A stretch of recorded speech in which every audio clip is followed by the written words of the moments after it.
Good morning, everyone. You're welcome to my life. Please let me know where you are joining me from.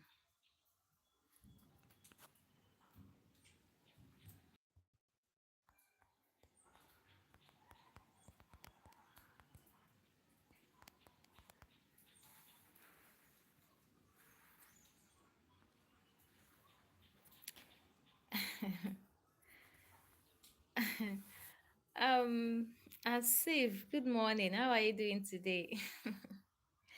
KM, Asif, how are you doing? Why are you sending me the sticker? What happened? Please, if you're just joining me, you're welcome to my live this morning. Thank you so much for joining me. Please double tap your screen to support my life. Double tap your screen to support my life and do well to like and subscribe to my channel.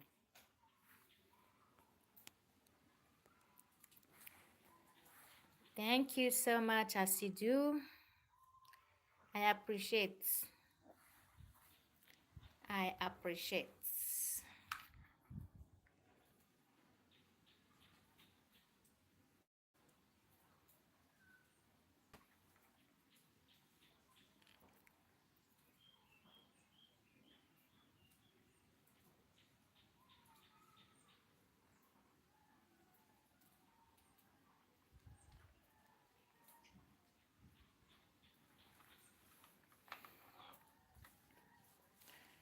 KM, are you still there with me? Hello, Justina. Good morning. How are you doing?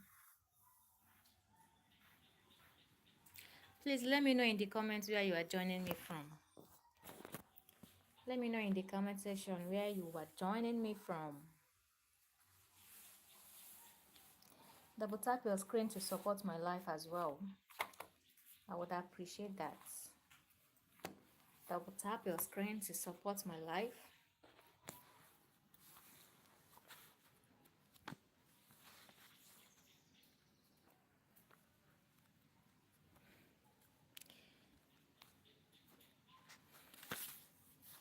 Thank you so much as you do. I appreciate.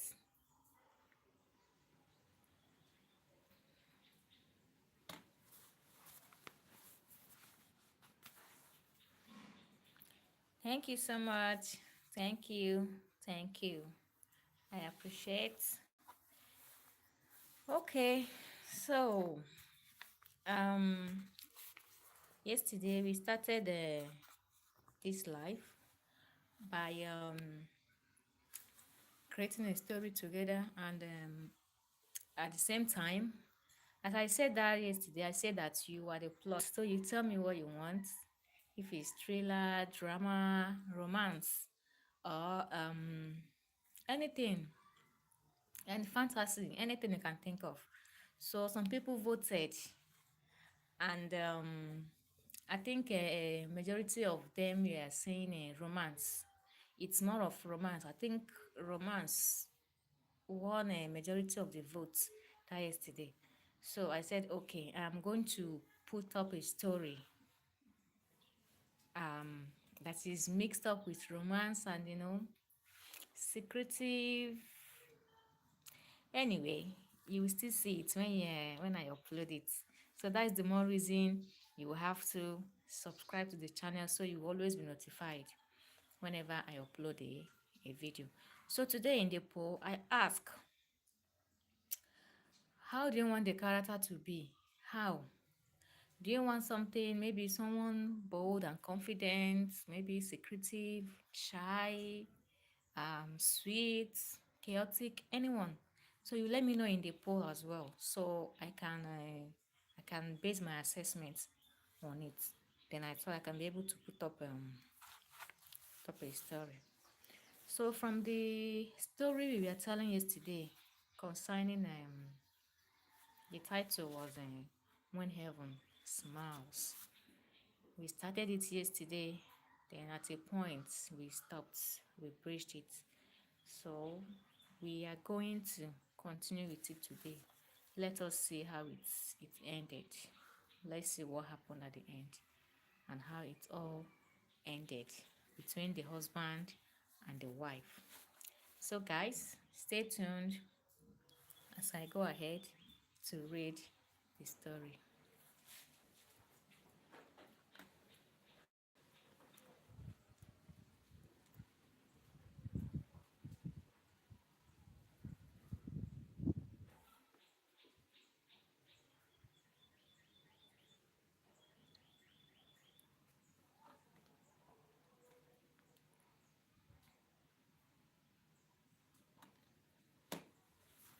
Hello, Justina. You are welcome. Thank you so much for joining me today. I appreciate. So let us move on. Let's go ahead with our story.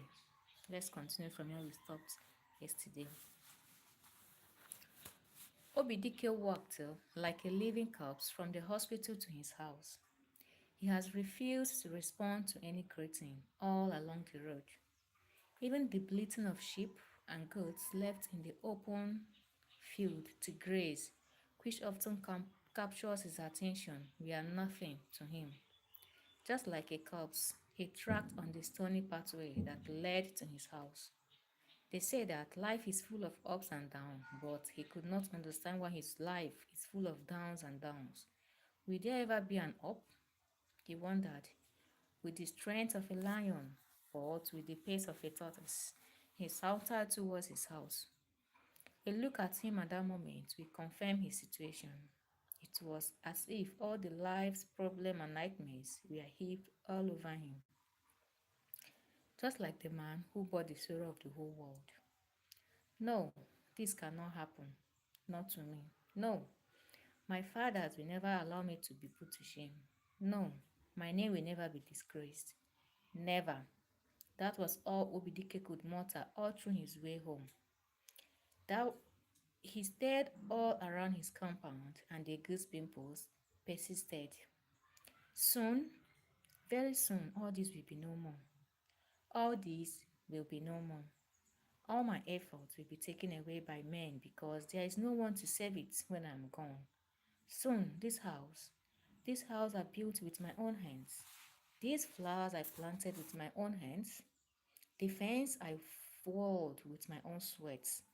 This small house my father left for me, all will be no more. Soon, very soon, because there is nobody. He soliloquized, but it was more of a monologue. Suddenly, he gathered an unknown energy and sped into the house. He came out with a jar of palm wine, fresh and unadulterated. He dragged the jar of palm wine to the center of his house and placed it there for no one in particular. He went in again and came out with his drinking cup, but in the other hand, he has a big lump of dry meat, very fresh. The meat was still dripping oil. He dragged the meat outside like a lion would drag home the body of an animal he'd killed. When he settled down on the table before him, he wondered what to do with them. The meat and the palm wine were among the things he brought to celebrate his wife's omugo after he after her delivery that evening. Wow. But as things have ended that evening, it was obvious to him that there will be no omugo, not in his house. He sat down on the seat before the delicacy before him. He poured in a great portion of the palm wine into the cup, but when he tasted it, it tasted bitter to his mouth.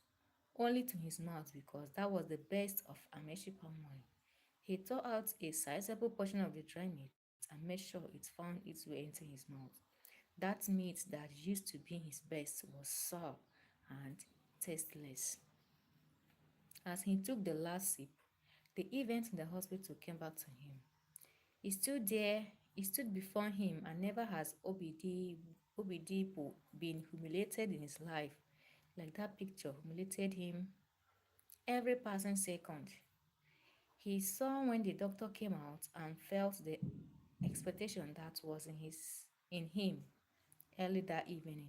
Doctor, how is my wife? How is my wife? He had asked the doctor after the last time he was able to grab him before he disappeared into the theater. Obidibo and Obidibo and all the nurses played hide and seek for none wanted the news to come out of her mouth. I am sorry, Mr. Obidibo.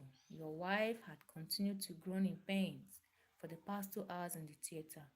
I am afraid she has more than one baby in her womb. Both are so attached to one another that they cannot allow the other go first. I am afraid.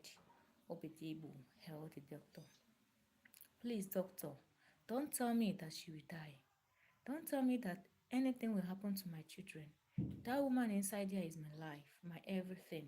She means everything to me. If she dies, I am dead. Those kids in her womb are the only reason I am still alive. They are the reason I still breathe. Let, he was panting heavily.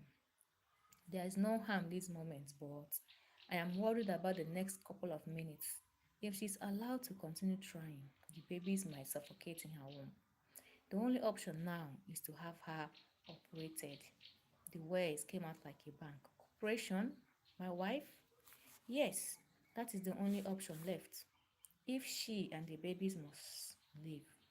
I need your consent to do that, Mr. Obidibo.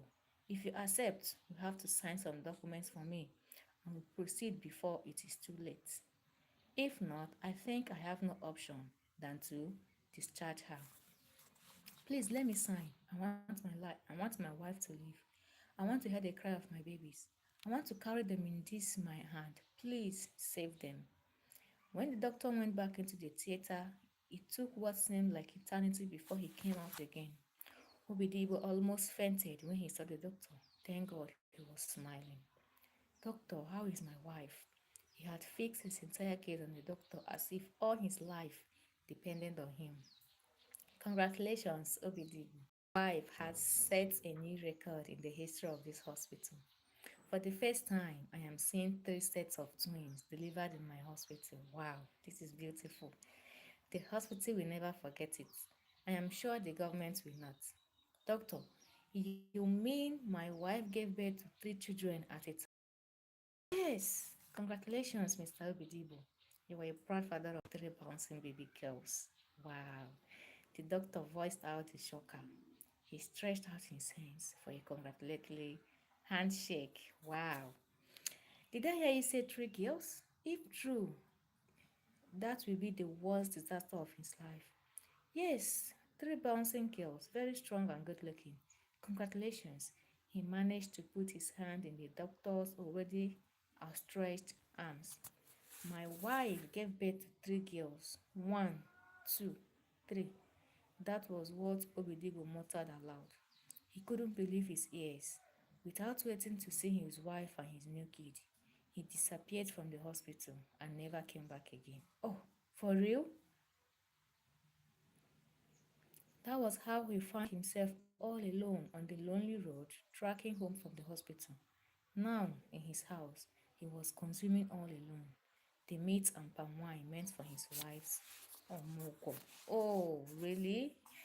For real? Is he not happy that finally at least he has a child? He even have children now. So why is he still groaning? Why is he still complaining? Okay, let's see. Obidibo married his wife, Iruka, at a very tender age. Both had grown to love each other with the deepest parts of affection. When Iruka had her first child, it was a pretty baby girl.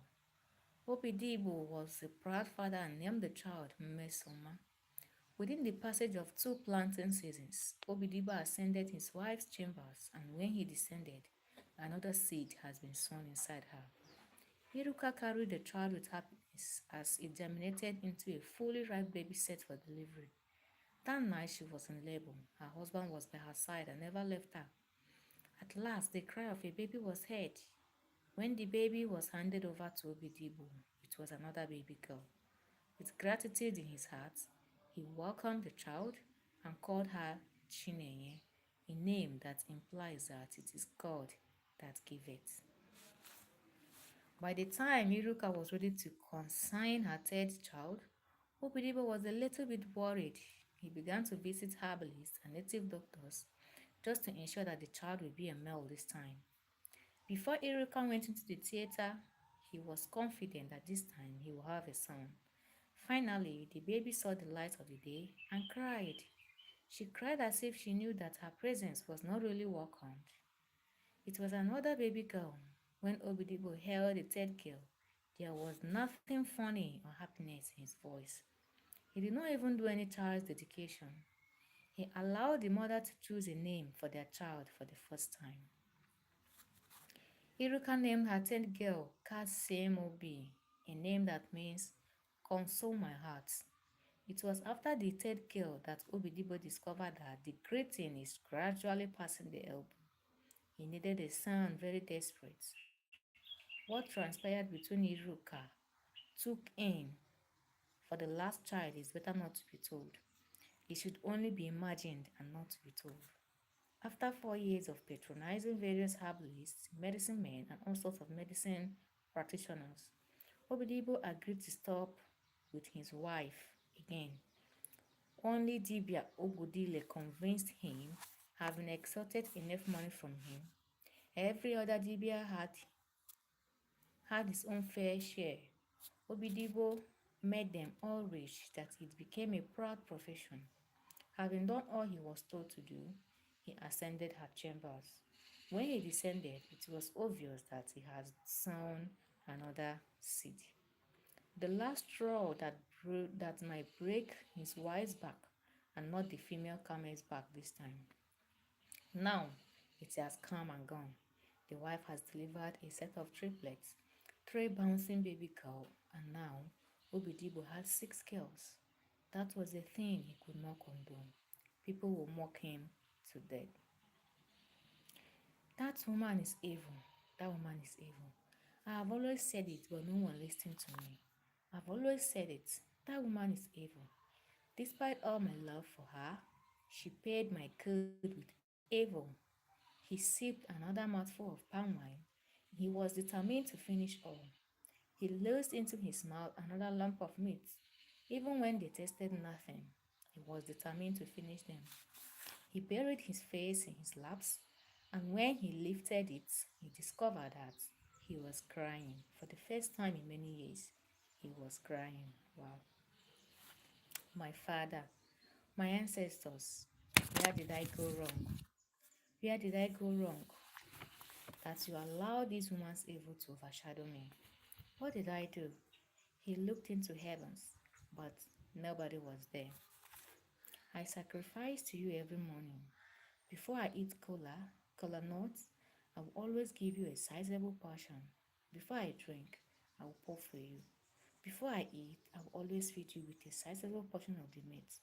What meal have I not shared with you? He asked no one in particular. Every new week, I kill a cock for you. Every new month, I sacrifice a yam with it, and at the appearance of every new moon, I kill a ram for you. Where did I go wrong? This time, he cried. My father, have you been up there for so long? Not to see that your house is being consumed with loneliness. Can't you see desolation everywhere? Have I fed you so much that it has blinded your eyes not to see that the house of a warrior will soon turn to the house of prostitutes, where men will troop in and out to make their choice? Can't you see that your house will one day be made empty? People in search of firewood and breadfruit will pass through it because there is no man to stop them. One day I will wake up and the ladies, all of them are gone. Who will feed me? His eyes were bulging out ferociously. Sorrow was in his voice. I am growing weak. Soon I will join you. My father, who will feed you when I'm gone? Who? Nobody. Can't you see? Nobody. We will all die of starvation. They say that a shrine should struggle for itself. If a shrine does not, children will cheat on it. Children will one day cheat in your shrine if you watch and do nothing. This woman has given me 6 girls. 6. Who will fire a gun when I am gone? I fired for you. I gave you a befitting burial. Who will bury me? My father. Why did you allow me to marry a witch? An evil woman. See, she has killed me. She has ruined my life. Your son is a corpse, a walking corpse. Once I am gone, your name will be all over. These prostitutes will find their ways into an unknown land. Why? Why? He buried his face again. It was the voice of his only bosom friend that made him lift it again. Obedibo, the only man in this village that one sees and points at with all fingers. The dry meat that fills the mouth. Have you started to enjoy the omugo drink without telling your friend what has come over you? Jidofo, his childhood friend, greeted. Jidofo, thank God you are here. Rain has beaten me. Terrible rain, and there will never be a sun to dry me again. Those names are in the past. Obidibo is gone. Something terrible has happened to me. So terrible that I cannot cry. Tears flowed. Jidofo could not believe his eyes. He has never seen his friend shed tears all in all his life. What happened? Has the great Irugo fallen? Is your wife dead? Talk to me. If she is, I will be celebrating her death by now. That woman is a witch. She is evil. I have always said that. This time, I am the one she killed. What happened? Speak to me. I am your friend. Chidofo, I will never have a son. Not like you. Whenever I die, which is soon, my name, everything is lost.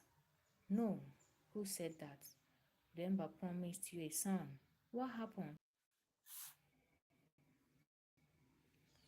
Today, before the gods, this woman delivers a set of triplets, three girls. The news electrocuted the duffel. Impossible. Abomination. That can never happen. It has. I am just coming from the hospital. I now have one, two, three, four, five, six girls. What news for my enemies? They will laugh at me at they will laugh me at the face. The youths of the land will be grateful for my generosity. What strength do I have to chase them? They will turn my house into a chalet. They will. He buried his face again. Jehovah could not believe his ears. I have always said that evil witchcraft runs in their family blood. Despite all the good Udemba did, this woman gave birth to a baby girl.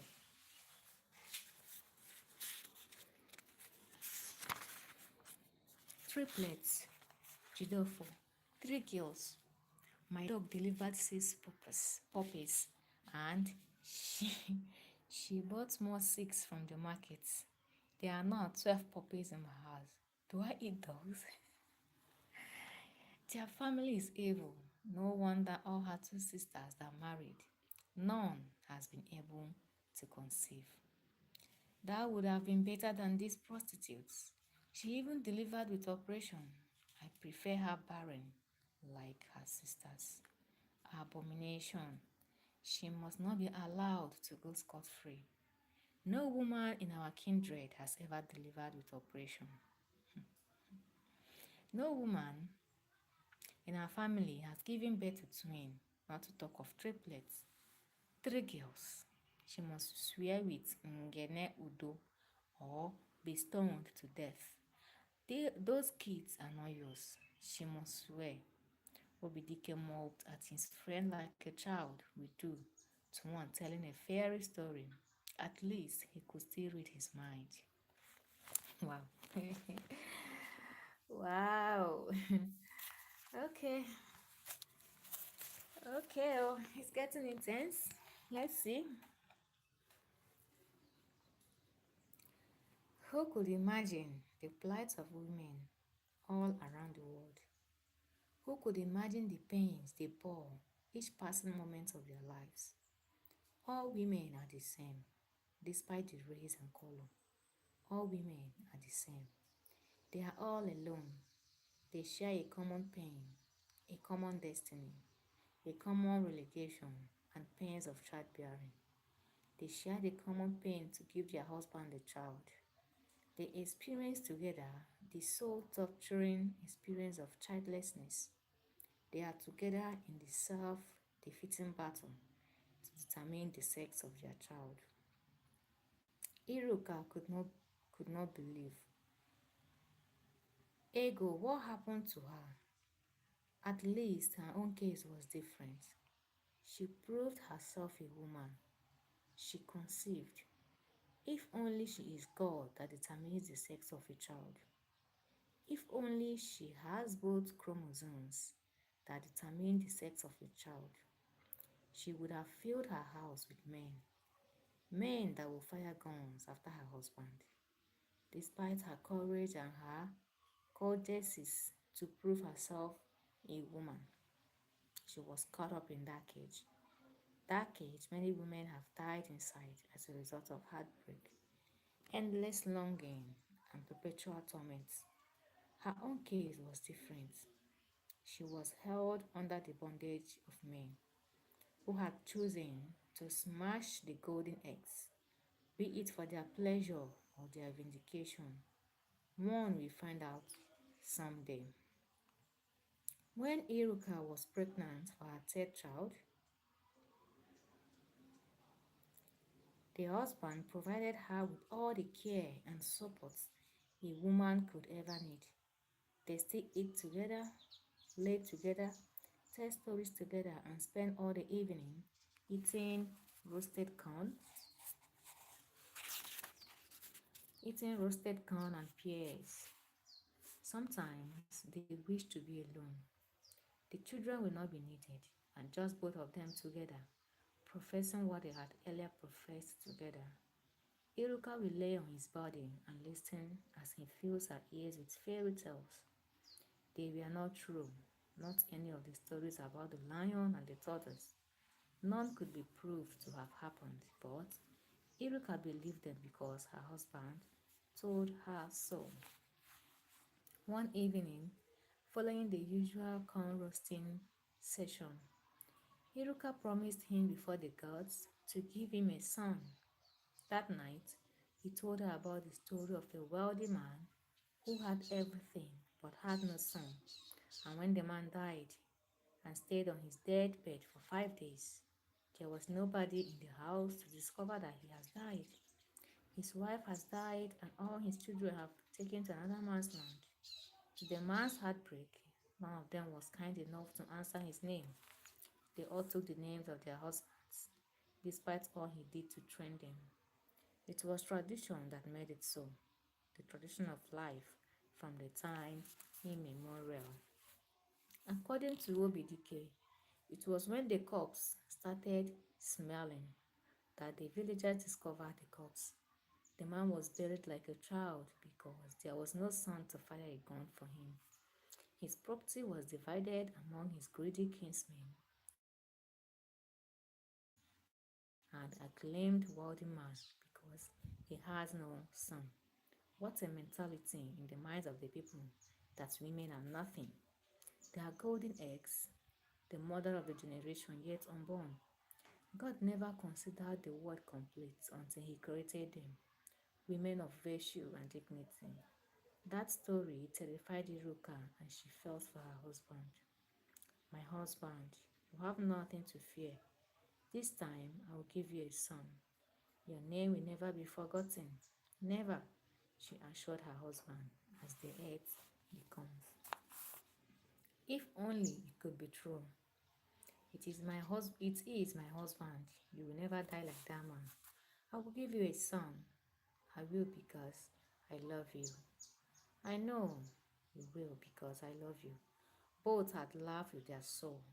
Nothing matters to them but the love they share together. Iruka had slept soundly in her husband's house that night. When she woke up, her husband has gone for an early morning delegation to the next village. Iruka went to the market and had a good sale. It was quite a good day. When she came back, she had gone to the farm with her two children to weed her vegetable garden. She prepared the dinner, yam and vegetable leaves. She waited for her husband to come back so that they would eat together. The food is always tasteless to any of them when they eat alone. They choose to look into each other's eyes, just like a native doctor will peer into his definition mirror or pebbles and cowries before him. It was while she waited for her husband that she felt a slight movement in her abdomen. She laid down to rest, but the pains persisted. She decided to visit the nearby hospital since her body was making her to purge. It was when the nurse discovered that she was in labor. Such phenomenon was not unusual with her. That was how she delivered all her three girls, just like the Hebrew women in the Bible. She has never encountered any stress in the case of delivery. Before her husband could come back, it was all over. She had delivered her third baby girl. Iruka learned the sex of her child with disappointment. It was a girl. She had betrayed her husband. She had promised him a son. If only she is God. Obidike Obidibo waited for her wife to come back, but she never came. It was very dark when he went to look for her in the hospital. He least suspected her delivery since his children told him that she was at the farm and she cooked before going to the hospital. When Obidibo arrived at the hospital, he learned that his wife's he learned about his wife's self-delivery. He couldn't believe his ears, but that was Iruka, ever strong and determined. As he walked towards the room where his wife was, his heart began to pound. He cannot wait to see his child. If a son, he will kill a cow for her. But if a girl, he quickly dismissed the thought of a girl. All he needed was a male child. Immediately, Iruka spotted her husband. Fresh tears surged out in mass. Obidibo wanted that tears to be tears of joy. Darling, you are back. Her voice shivered. Yes, they said you were here and I had to come. I never knew your pregnancy is due. What a strong woman you are. There was suspense in the air. None spoke for the next couple of minutes. Obidibo waited for the good news, but it never came. My wife, do I have a son? He broke the silence. I have betrayed you again, my husband. I have betrayed you. She cried out her heart. You have a baby girl again? Yes, yes, my husband. But I tried. I thought I could. I thought I could. I tried. She couldn't speak. Tears could not allow her. You promised, my dear, you promised. Yes, but I am not God. I am not God. I tried. Leave God out of this. Leave God. You promised, Obidike emphasized. Just forgive me, my husband. Please don't hate me. Don't give me another chance. I will. I have always wanted to. I, I, this is your last chance.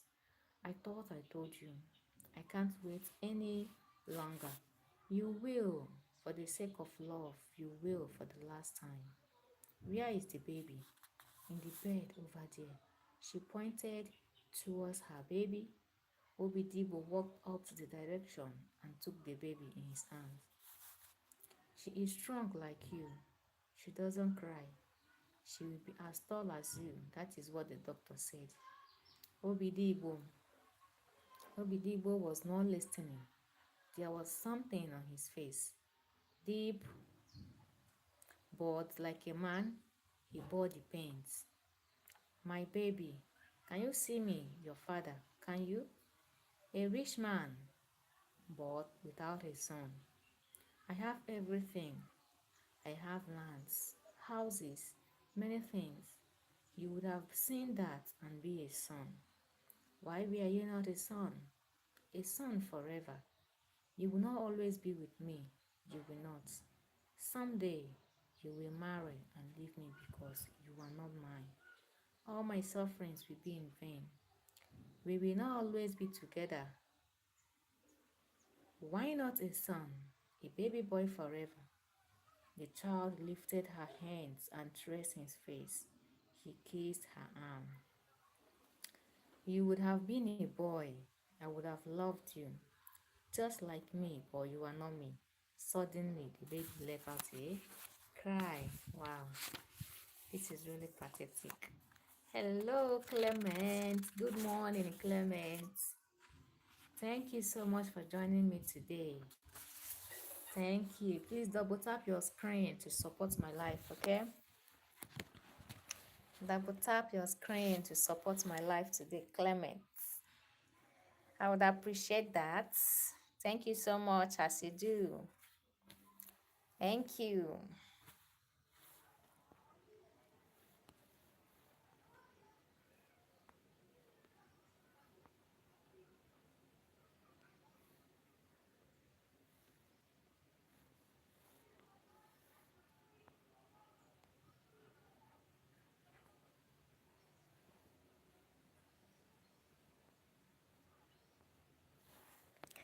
Okay, let's continue. Clement, thank you. I appreciate. Thanks a lot. Please don't say those words to her. Her body is not strong to bear sorrow. I am sorry, my husband. Iruka pleaded. Let's go home. Obidibo told her. That was how Go-Sister was received. It was weeks later that Obidibo's hostility began to manifest. Even when Iruka's mother came for their mogo, he had refused to send her home with the proper gifts. After the omogo, Iruka discovered that she has been married to a beast. Obidibo, for the first time in their marriage, raised his hand against her simply because she needed money to cook new soup. He comes back at the last hours of the night, drunk and untidy. Drunk and untidy. He stopped eating with him, eating with his wife, and that was the highest punishment Iruka suffered. For over 2 years, he refused to go near her bed. You want to give me another girl? He will always thunder before he bolts his door behind Iruka. No matter how cold the night was, Iruka slept alone, just like a widow will do. It took his kindred persuasion at the third year to convince Obidibo to sleep with his wife again. It was his contact with a new medicine man, Dibia Ogudile, that gave him the courage. There was no native house Iruka was not taken to. There was nothing she did not drink, all in the name of purifying her womb, as suggested by Dibia Ogudile. She has his lotion, his medicine, and his power. Sometimes she will purge for days after taking the medicine, but that was the only way his husband could agree to come with her. That night, he ascended her chambers again, having done all the medicine men told him to do. Iruka experienced a joy she had not seen for the past 3 years. Okay, Nigeria is okay, Clement. Nigeria is very well. He said you are behind. Please, what is this?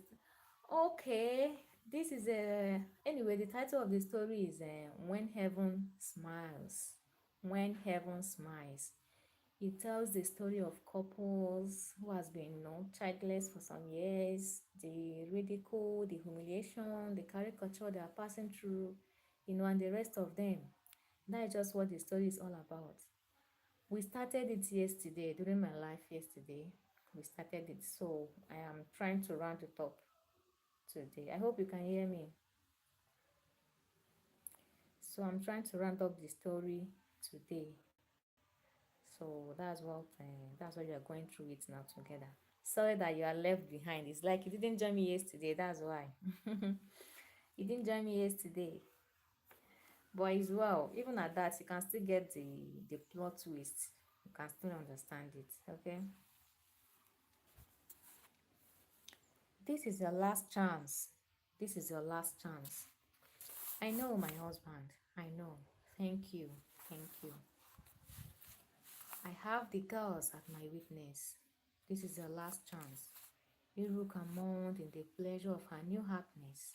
At last, she had another chance. No pregnancy tormented her life like the fourth one. Within 6 months, she could no longer walk. Her husband saw it as a sign of a male child and was happy in his heart. Iruka fainted so many times, and Obidibo understood her. At last, she was in labor. He took her to the best hospital in their town. Before Iruka was rushed to the theater, Obidibo held her hand. Promise me this time I will have son, he pleaded. I promise. You have waited long enough. This is my last chance. Iruka sobbed. You will be fine. I will wait. If you succeed, I promise you a cow. I have I have your pine wine and dry meat already at home, he told her. She smiled heartily. It is my last. The theater door closed behind him. The nurses ran up and down. At last, following the operation, the doctor broke the news. Instead of one, Iruka gave birth to 3 girls. That was how Obidibo left the hospital and never came back. That was how he chose to devour the meat and palm wine all alone. That was the last straw, and things fell apart. Wow. Wow. The doctor, after the operation, made sure that everything has been put to its normal place. He ordered that the baby should be properly dressed and made to rest while they wait Iruka to wake up from the pains of the operation. He felt her pulse and her heartbeat. To his surprise, everything was normal. Dr. Ngoli looked at his wristwatch. The woman has spent the woman has slept for over 30 minutes and needed some 1 hour before they will expect her to regain consciousness with her environment. He took another deep glance at the proud mother of three. He wished his wife could be blessed with such kids. It will surely go down the history book. He could not understand why the husband did not express so much joy and happiness like he had expected when he should learn that he is a proud father of 3 beautiful girls. The doctor watched them with much admiration. If only they were his kids. As the doctor was towards the door, he heard the nurse say something like, "The woman has opened her eyes." Doctor, where am I? Iruka asked faintly. She was still dizzy. Her eyes turned upside down. "You are safe in my hospital. What a strong woman you are. I've never seen a patient recover this fast after a cesarean, cesarean operation. Congratulations, woman," the doctor explained. His wife beamed with smiles. "Doctor, where is my husband?" "Your husband is fine, but you are not yet strong to see anyone," he told her. "No, doctor, I must see him now. Tell him to come to me. Once he is by my side, the pains will all go away." She managed to speak faintly. "I am sorry your husband left the hospital a while ago. He probably left to bring your things. He will soon be back," the doctor told her ignorantly. "My husband left the hospital?" Iruka's heart began to pound. "Doctor, we came with everything I need. Why will he leave?" "I forget to ask him, but he was in a hurry to come back. Don't worry, I am glad you could speak. My husband left. Doctor, how is my child? What did I give birth to? If only the doctor knew why she was asking, he would have sealed his mouth. You said child? No, it is children. How do you mean children, doctor? You gave birth to three bouncing baby girls. The first time in the history of this hospital. Congrats. Immediately, Iruka heard the sex of her children. She collapsed into an unknown world. It was only then that the doctor discovered the seriousness of the situation. He fought tooth and nail to resuscitate her back, but it was as if his efforts were not enough. In the next few minutes, team of other doctors were in the office, running helter-skelter to resuscitate the mother of three back to normal life. Iruka managed to open her eyes. She only saw white figures moving to and fro the room. They were speaking something like Arabic in her ears. She managed to open her eyes the more, but before the doctor could get hold of her, she drifted away. At last, Iruka opened her eyes. She did not see white clothes, but things that were familiar to her. She opened again and peered like a native doctor. Oh, mother, you are here, she cried out. Oh, my daughter, you are alive? Thank God. May the God of heaven be praised. I thought I have lost you, her mother told her. Mother, you are here. Just exactly the time I needed you. I know, I know. I couldn't be anywhere else. How are you, my daughter? I heard you fainted. I did, mother. I did. I still want to. I don't want to be alive again. I don't want to be. Iruka cried helplessly. Don't ever say those words. Don't ever. Not when I am alive. Never. Obiora cautioned her with a tender voice. I have betrayed my husband. I have betrayed him. You did not. Faith betrayed you. I promised him. He has suffered much. I promised him. I have betrayed him. I want to die than watch him live in sorrow. No, you did not. You are not God. It is only God that can promise. He is the one that gives children. Everything on earth happens for a purpose. Soon, very soon, you will know why they have to be all girls. Olashi held her daughter.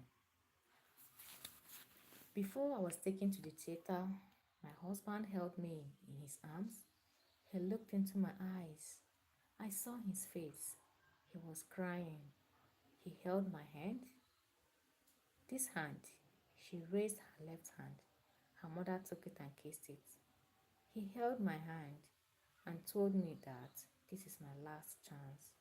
I promised him, but I have betrayed him. This time, I gave birth to three. He will never want to see me again. I know my husband, she cried out. Look at you talking, Oko.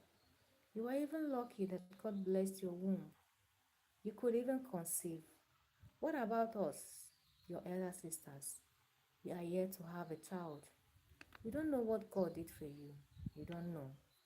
Your husband is very lucky. That was her eldest sister, Ogeshi, speaking.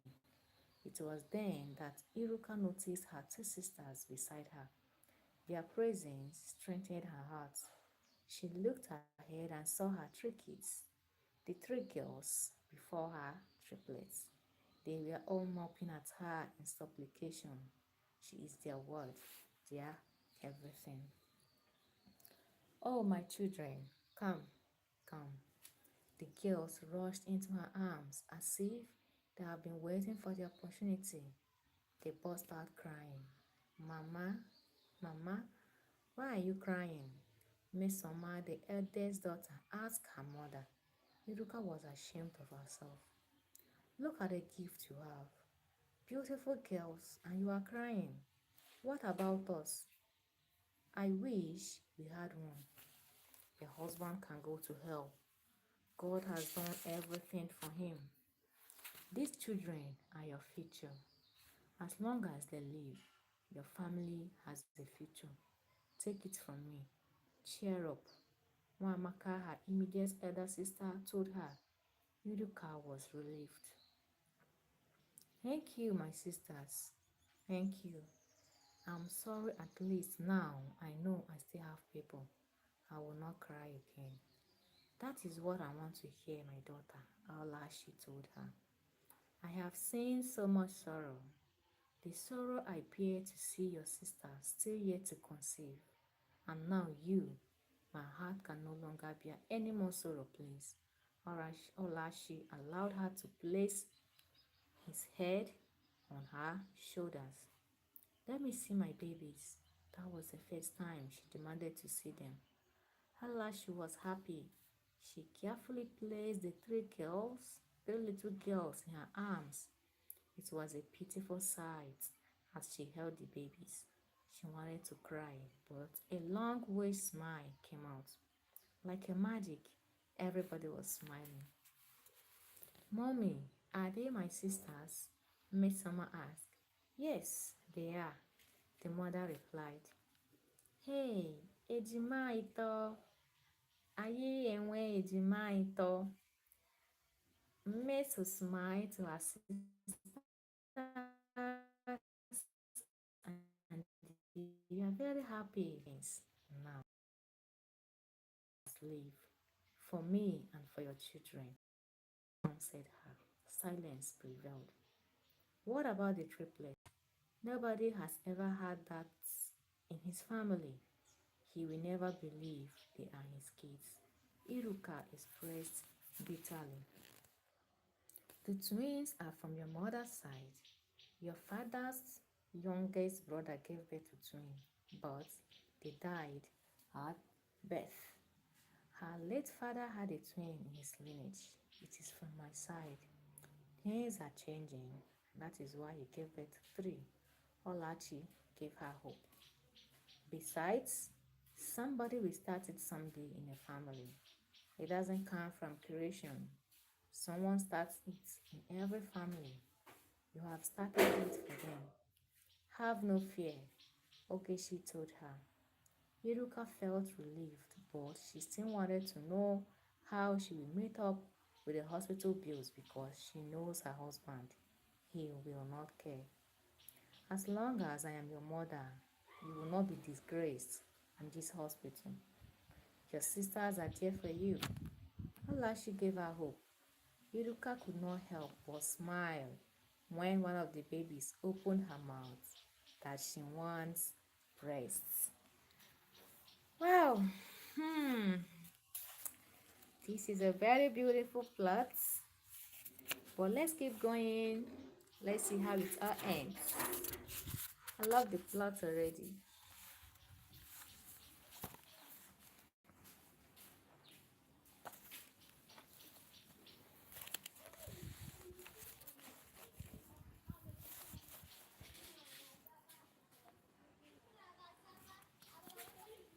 All hell was let loose in Obidibo's house, following Olashi's plan in bringing her daughter back home and give her the proper Amugo rights she fully deserved. The news of her triplets has gone round. The news of her triplet has gone round the whole village like a wide harmattan fire. Nothing else was discussed in the stream except Iruka and her new set of twins. Nothing else kept the market women busy when there was no sales except the news of Obidibo and his determination to divorce his wife. In churches, farms, schools, and village square, Iruka and Obidibo were what kept the village lively and united many enemies when they cannot help but gossip with one another. I hear that one of the babies is pure black, the other one fair, and the other one people are saying to be albino. People are suspecting Chikwe, that albino to be responsible for that one. One of the women gossips. The babies can go ahead and be blue or black. What do you expect from children of mixed blood? From many men in this community. The other one replied, what that woman did was abomination. Since the history of Obidibo's family, none of them has given birth to twins before. Now she gave birth to three, six girls for one man in four pregnancies. It is abomination. The other maintained. Don't you know that that woman's mother is a witch? She looked around but spotted no one at sight. Her mother is a witch. If not, how can two of her daughters be barren? Now, the one that can deliver has been giving birth to only girls. She must have been changing the sex of these babies to nourish her witchcraft. I hate her too, my sister. I hate that. How can this woman be so heartless to give a man another three girls when she knew that her husband's brothers are waiting to grab all his land?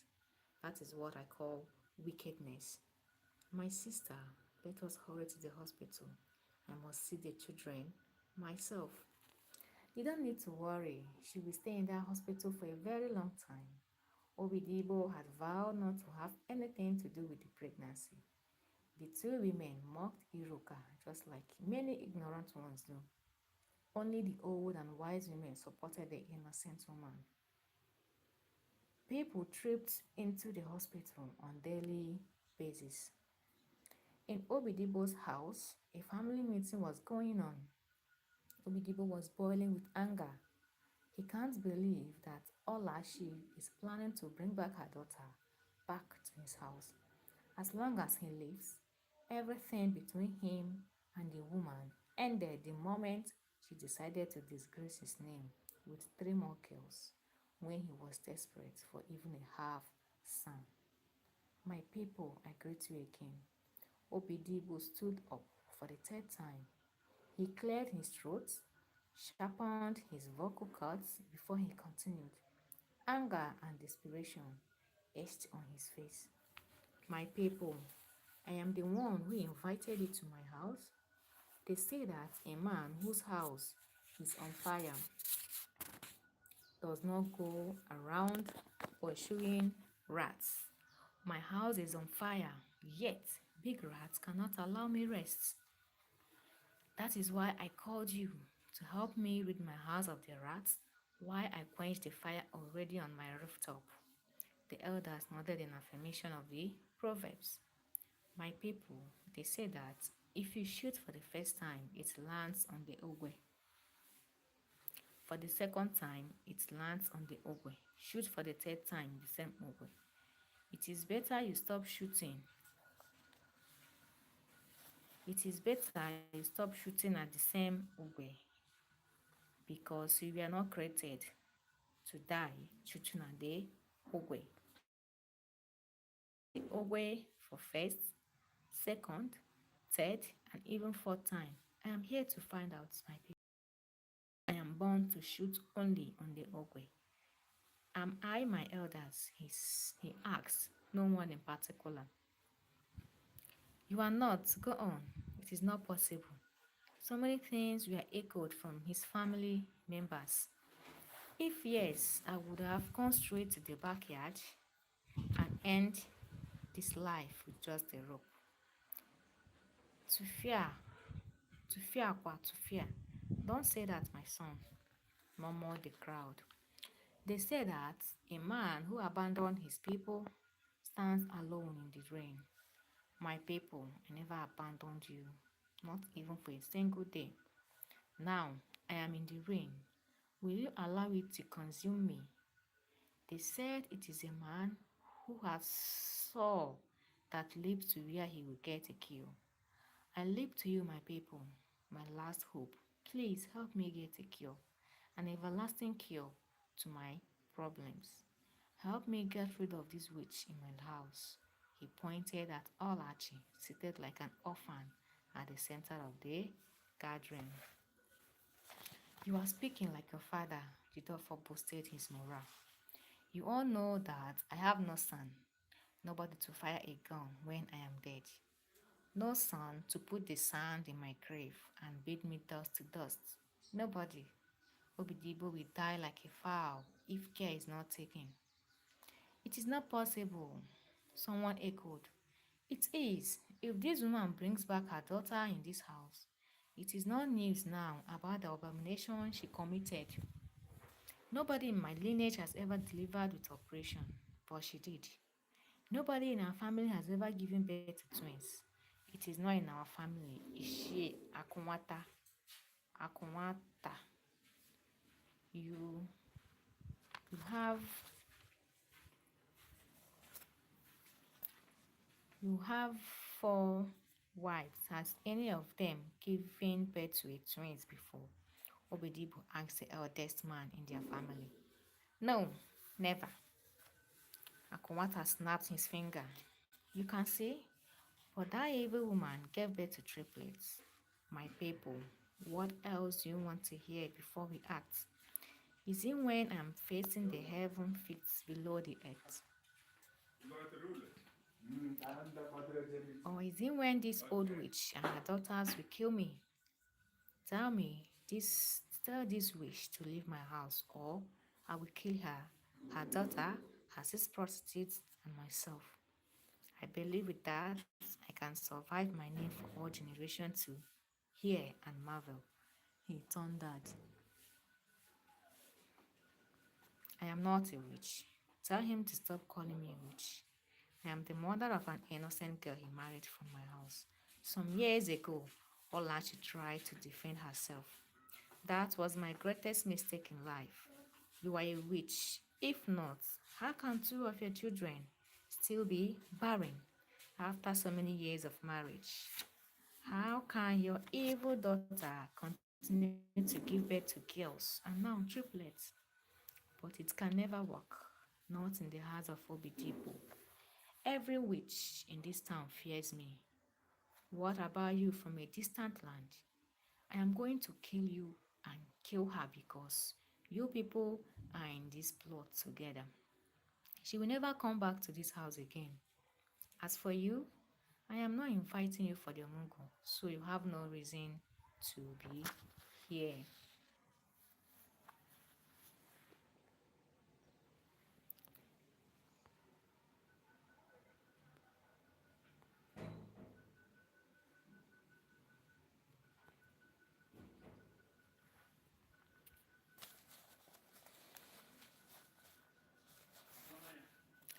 I greet you again, my people. I have heard all he said. I wish my husband is still alive to hear this. The turtle said that his problem and his that is why he carries it in his back where he goes. I accept that I'm a witch, but I believe in your land you have ways of determining whether people are guilty or not. In my own, we have oracles, deities, and so many other things that kills at a spot. My daughter is married to him. As long as we do not return the bride price, he is still his wife and has right to his house, to this house. My people, please let justice reign. It is God that gives children, not man. The crowd broke into two. As for the issue of twins, my husband's youngest brother gives birth to twins. Her late father had twins in his lineage, so the children came from our side. Besides, someone must start it in the family. All I plead is for justice. Let me have a shelter and tend to my daughter in her husband's house before her womb will rot. A lashing went on before he sat down. The crowd has broken into two, those for Obijibo and those for her. It took so much proverbs and speeches to bring the audience to silence. Obidibo, my son, we know your plight and we will never abandon you. But that woman is still your wife. The whole town is watching. If you must seek back her bride price, tradition demands you allow her get over the Omonko period. You can marry as many women as you choose after that. But as for now, tradition demands that she comes back for the Omongo. My people, Any other thing attracts the rate of the gods. I am an old man. I tested it once. I don't want any of you to test it again. I hope I spoke like a man. Ichie Akowata sat down. The crowd affirmed his speech since he was the oldest man in the family. Obidibo could not believe his ears. Wait, my people. If she must stay, she must swear with Ngene Udo, the god of fire. Those keys are not mine. She must swear. Yes, she must swear for you with any deity. You are right. Ichi Akwata was solidly behind her. Olachi went back to the hospital and managed to settle the hospital bill. When she entered, her daughter was asleep. She woke her up. Wake up, my daughter. Wake up and eat. Eat, we are going home today. Home? Iruka was surprised. Yes, the doctor has abandoned half of the bill. I have managed to complete the other half. Just cut your food. Just eat your food. As long as I live, you shall never be turned into a laughing stock. Mama, thank you. I will always remember. I will not forget. Do the same for your children. Motherhood is a call to serve. It is also a privilege. Live and do the same for your children. Olachi pleaded. I promise. What about the meeting? What about my husband? The meeting was fine. The elders are solidly behind you, but you must learn to forget about your husband. He hates you now like hell. There was nothing he did not call me. He is ready to strangle you any minute. Both of you are alone, but that will never happen. Not when I am alive. What did he want? I still love him. He said that you must swear before you can stay in his house. You must swear with Ngene Udo. The elders are behind him. It has been scheduled for in the next 4 market days. Mama, my husband said I will swear with a deity, the man I've always loved all my life. They are his kids. No other man has ever seen my laps. It is an abomination. You believe me, mother, don't you? Iruka cried painfully. I can even swear on your behalf. I know my children. Your sister's barrenness might be from their husband, but I want them to be faithful. The man can go ahead and turn to a beast, but we must survive. When Iruka came back from the hospital, the villagers trooped out en masse to receive her and witness how Obidibo will strangle her like he threatened. It will be a great fun to them, but Obidibo was nowhere to be found. He disappeared from his house for 3 days.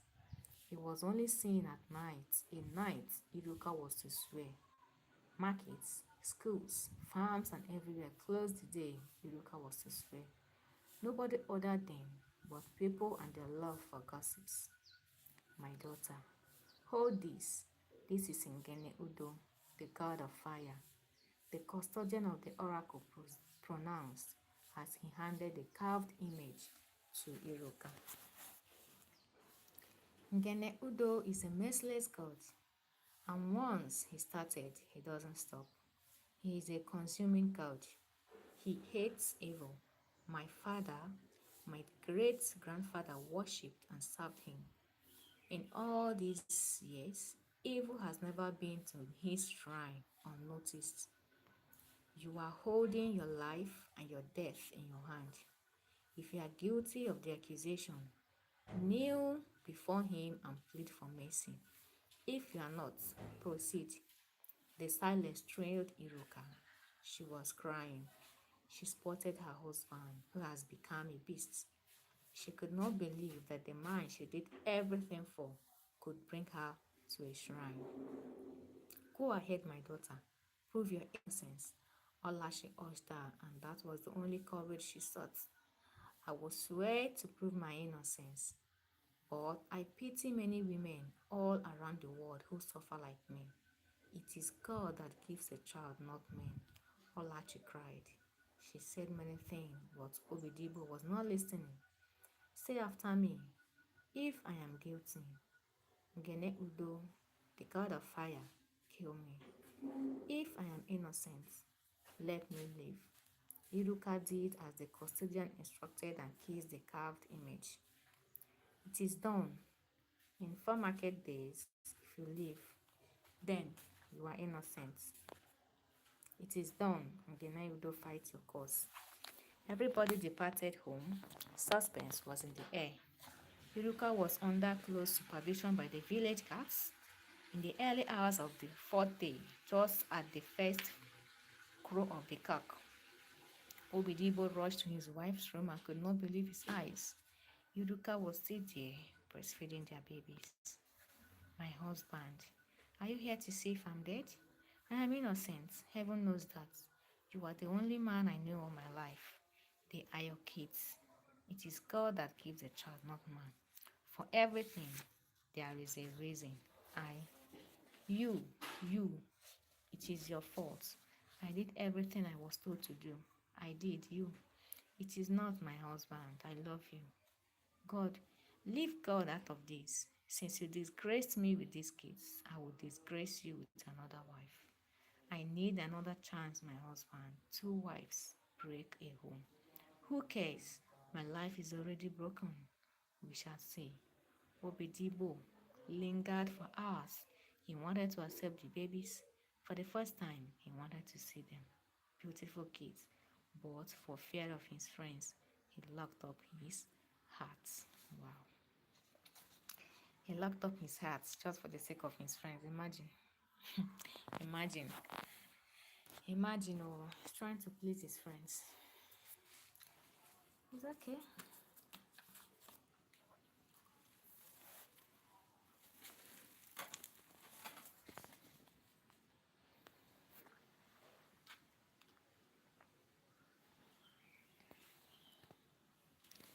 All right, let me take a break. I'll be right back.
back.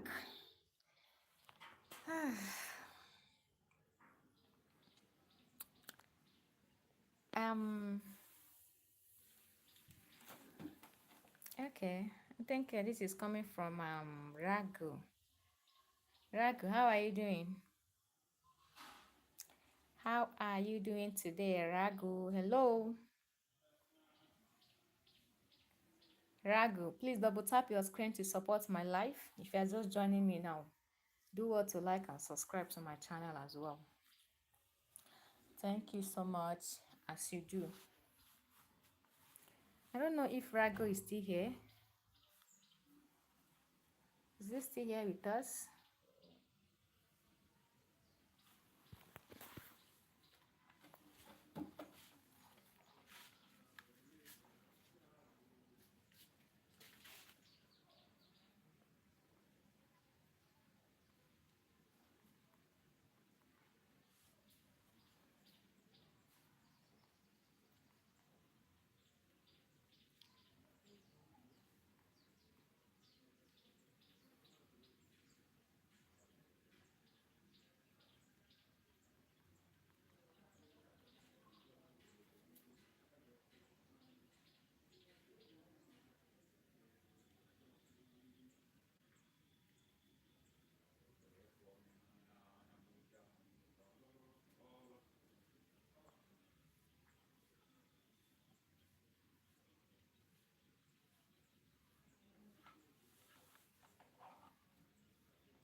Oh, Justina, I can see your message. Thank you so much. Justina said that she's enjoying the message. Wow, this is beautiful. Thank you so much. I appreciate. So, I will have to go ahead with the story. Let me go on with the story. All right, guys, stay tuned.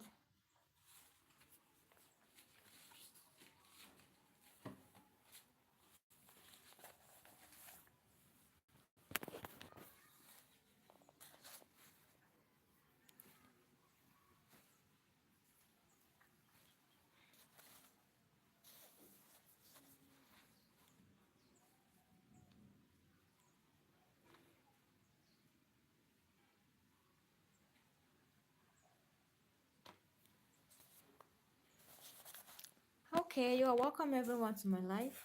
Please, if you're just joining me, you are welcome. Thank you so much for joining me today.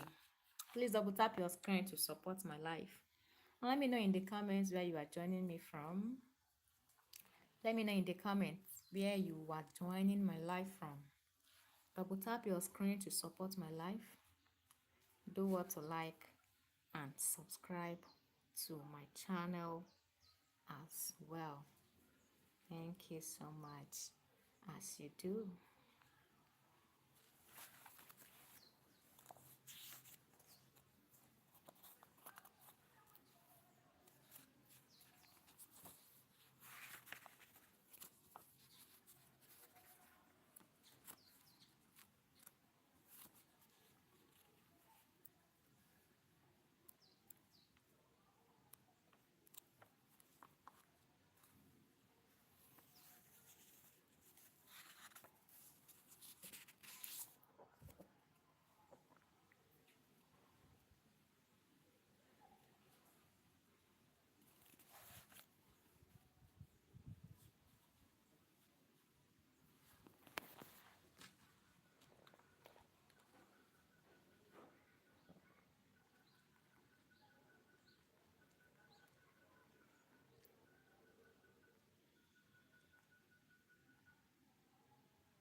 Okay.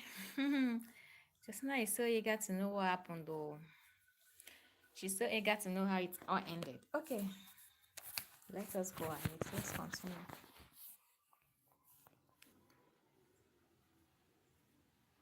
It was under a big iroquois tree in the heart of a forest that the shrine of Akin warfare was located. A red cloth was tied at the center of barricade, the shrine, and the rest of the forest. A black and yellow cloth stood adjacent to each other on the wall, where fearful images of snakes and other dangerous animals. The white clothes,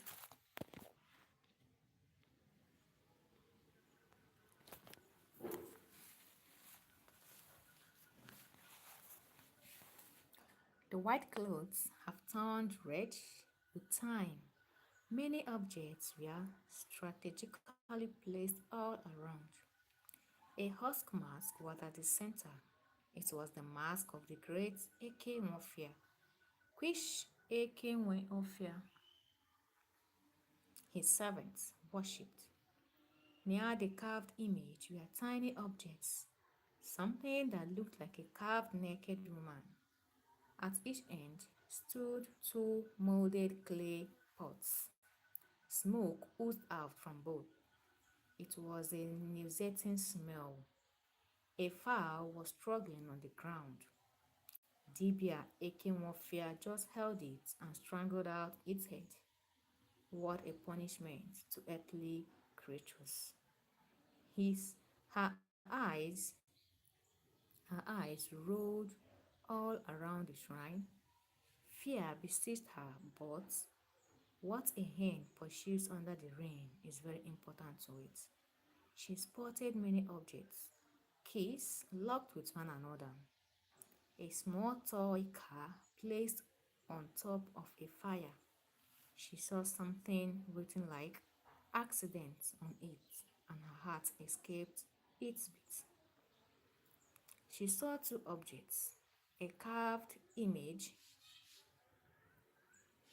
of a male and female tied together. That must be marriage tied with a charm. She saw fresh notes beside a pot she suspected to contain blood. A mirror decorated with raffia stood before her eyes. She became afraid the more, but a toad must accomplish its mission for running in the daytime. Mrs. Angela Odife, following her mother-in-law's threats and disgrace everywhere, even in the city, wanted an everlasting solution to her problem of childlessness.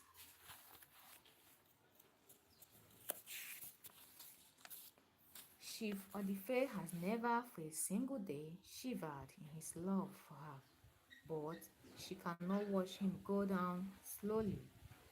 He was such a handsome young man that cannot leave the earth without a duplicate of him.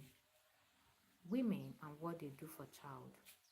Rather than turning to God, they choose to take solace in native and fake doctors. That was how Angela began to patronize many native doctors in search of the fruit of the womb.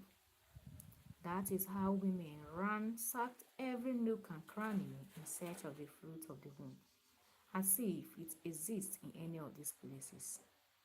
That is how even those that are the pillars of the church abandon their faith to seek a gift from the devil, forgetting that the gift from the devil is like two sharp edges of a sword.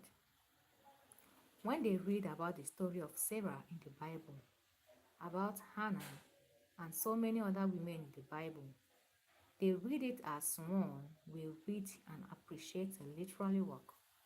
To them, the plot is beautiful and complete, a tragic comedy story. They believe such story can only happen in the Old Testament, many centuries ago, but unknown to them that God is still the same. Yesterday and tomorrow, the women are entirely not to blame. It is the society that is cruel on them. It was that search for the fruit of the womb that led Mrs. Angela Chukuma to the shrine of Ekemofia, as suggested by her friend, despite her husband's love and fidelity for her. Ketu, Ketu, Dibia Ekemofia chanted at the top of his voice. Why won't he shout? Money has entered his pocket. He is feeding fat with yams and goats. If not for these barren women, Dibia Ekenwofia often wonder his fate and that of many native doctors littered all over the places. The profession is being contaminated by lots of touts and trants who did not possess enough skill to divine and find out things from wherever they arrive at the truth. Kirikiri ka a na-agba ukwu ose adịrọ arị ya enu. Woman, the gods have heard your cry. The spirit of Eke warfare has heard your cry. You will have a child. You will have children. He told Angela. She wished it could be true. I want to, great one. I will do anything. You will not do anything again. You have done enough. Ikemofia is watching you with favor. Come, look at this mirror. Can you see your child? A bouncing baby boy. Can you? Angela stared deeply into the mirror but saw only the reflection of herself, staring vacantly at her. I can't see him, great one. Look deep, deeper. She moped for a while and gave up. You mortals will never see the decisions of the gods. You have eyes, but you will not see. Today you came to see me. Your problems are over. He went ahead to chant his incantations. He threw down the pebbles and cowries and peered into them. As if he cannot see clearly, he rubbed a white chalk across his eyes and nodded in affirmation. I see, woman. Now I see the cause of your problem. You came from the river.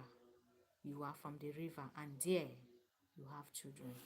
Me, Angela? Yes, see them. Three children. They are not happy. As long as you are still their mother, you will never conceive on earth. Great one, what do I do? Please help me. I need a child. Angela shivered. Tibia Ekenwofia felt pleased. His strategies were working. He peered again, deeper. We need to sacrifice and appease the spirits. So it will cost many things. Anything, please. I am ready.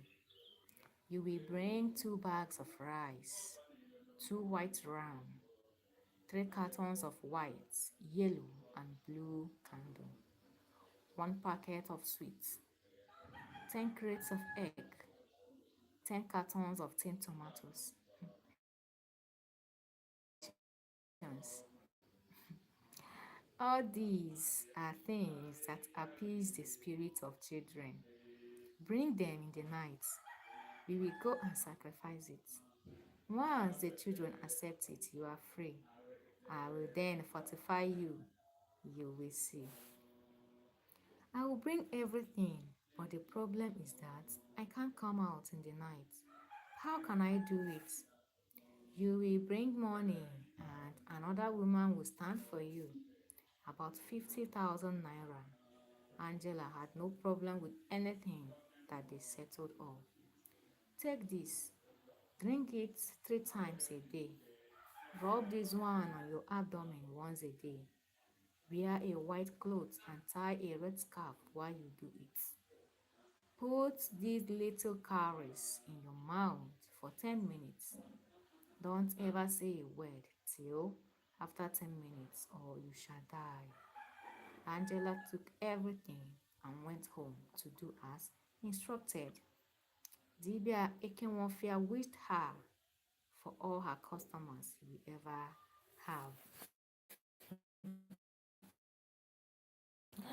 This is a businessman. He is a businessman, oh. Okay. Angela continued to dress and do all she was told. She does that whenever her husband was away.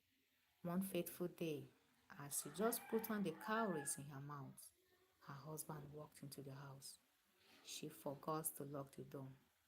Chief Odife almost ran away at the sight of his wife, dressed like a native doctor, with different types of concussions and objects before her. Wow, what is the meaning of this? Chief Odife could no longer hide his anger. Angela did not know when she vomited out the cowries in fear. It was just at the fifth minute. She had expected to die at the moment, but nothing happened to her. Can someone tell me what is going on here? Okay, I am. I wasn't expecting. I. Angela stammered. Where did you get all this from? Answer me or remain dumb forever. Angela busted crying. She knelt down in shame. So you have been going around visiting native and fake doctors despite my love for you? Why? Why? He couldn't believe it. I am sorry, Kim. I want to give you a child. I and you think all these fetish things will give me a child? How many husbands love their wives the way I love you? Why? Why? I can't bear to watch you insulted by everyone. Even me. I can't bear to be disgraced out of meeting whenever I suggest something good. They will always remind me that the meeting are for mothers and not for girls or ladies. My husband, I am sorry. I am doing it for you. She crawled to his feet. Chief Odife raised her up. What you need is God and not all these things. They can never help us. It is me that needs the child, and I am not worried. I trust in God. Please. What about the woman your mother brought for you to marry? I am afraid I will lose you. Never, never. My mother can turn to a beast. I don't care. It is you I love, and will die loving you. Marriage is a bond. Marriage is a parcel. Whatever you see inside, you take. We must learn to be contented with what we have. Since childlessness is inside my parcel, I will accept it and trust in God. Even Jabez received a miracle from God. Some suffer broken home, infidelity, poverty, so many things. I will accept mine, but I still have faith in God. You are rare, my husband. I will never do it again. Now I know you will always be there. Thank you. Promise me. I promise. That time she meant it and she fell into his arms. It was both that got the items burnt and disposed. Wow. Wow. Angela. It's not really an easy journey anyway. It's not an easy journey, but all the same, since she has a supportive husband who still stood by her, who still keep loving her, cherishing her, and appreciating her. I see no reason why she should be maybe looking elsewhere, maybe going astray. How best do I even put it? I see no reason. She just put all her trust in God, put all her faith in God that one day that God will do it for her. He will grant her her heart's desire, grant her her wish. I hope so. So let us continue and see how the plot keeps going, how it turned out.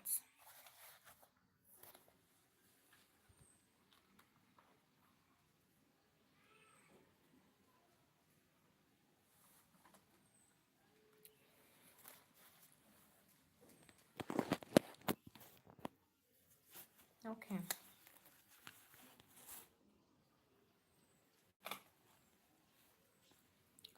When Dr. Isimili erected his signposts for his hospital, he least expected the tremendous success we had achieved within few months of operation.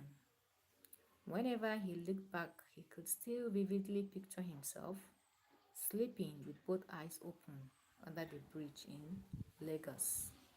He seemingly left Lagos in search of a greener pasture. He used to teach in a local secondary school after his rustication from the campus as a result of his alleged involvement in cultism.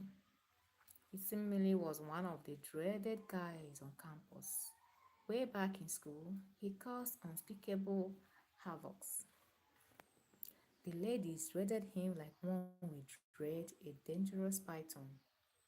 If he should take a bath to school, many students avoid that path to school. Many students avoid that path just like they will avoid the path taken by a poisonous serpent. Wherever he resides in school, nobody, no student, not even the bravest of them, dare to live in the same compound with him. It is not that he will harm you, but he is ready to give you the beating of your life, even when you caught him red handed breaking into your house. If you dare report him to the school authority, then be ready to report basically the other four of his friends who are bound together by an oath of allegiance. As his neighbor, you wake up one day to lend your iron which he stole from your house. When you spread their clothes outside to dry, pray that it doesn't size him. Otherwise, that marks the end of your ownership. It was when the landlords discovered the reason behind the desertion of their houses by other tenants that they unanimously refused to give him a room. But his last landlord will never forget his ordeal with him. When he was served a quit notice to pack out of the house, he stayed for the 3 months that was given to him to look for another house. And within those 3 months, the landlord received nothing from him. When the 3 months elapsed, he demanded for another 3 months, and so he continued to stay for over a year without paying the landlord a dime. All effort to eject him from the house peacefully proved abortive. The landlord had no option after his colleagues left a threat on his life should he disgrace out their friends.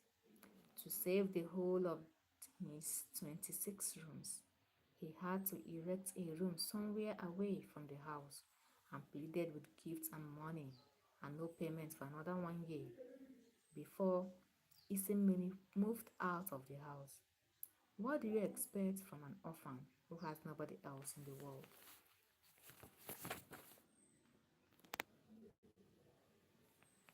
Isimli left a lot of indelible marks on the life of many girls. He molested and raped all of them. No one uttered a word. Even the brave ones were afraid to confess they Isimli raped them. They will attract an automatic discrimination from other boys who could not tread where Isimli has treaded and left a mark. The day he was caught in police nets, the whole students celebrated that day. When his file was brought to the Senate saw the futility of deliberating over the matter. The cases were at such an alarming rate. That was how he was rusticated from the campus many years ago, to the relief of all the students.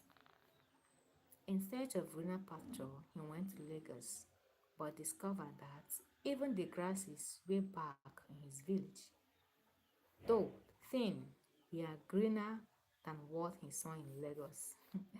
One day, under the bridge, after surviving an attack from a gang group over some money they were made to share together as a group, that day he decided to go back to his village and die more honorably.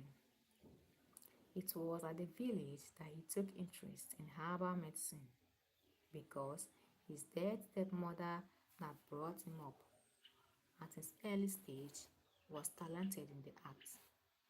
Without any consultation or practice, he decided to venture into the arts anyhow he can. After all, man must survive. Hello, Krish. Krish, thank you for joining me today. How are you doing? Krishna, how are you?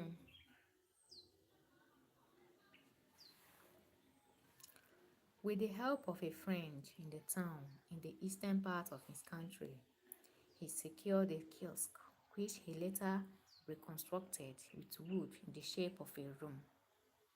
After many days of pleading and disturbance, his friend, who graduated an artist, constructed a signpost for him. It reads, Dr. Isimili Trado Medical Hospital, Enuagu, the home of herbal and traditional medicine.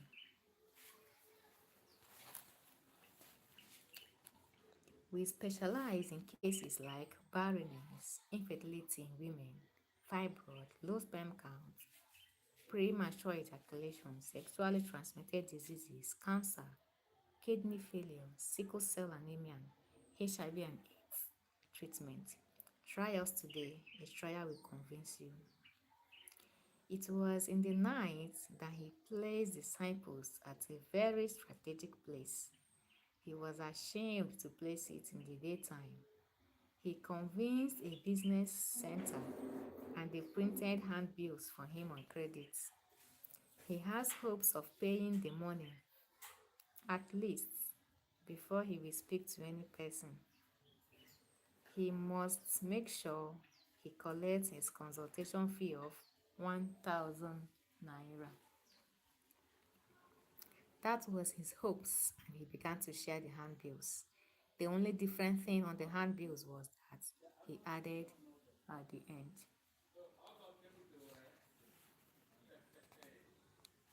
come and hear the testimonies of many men and women. If we do you bad, tell us. If we do you good, tell others.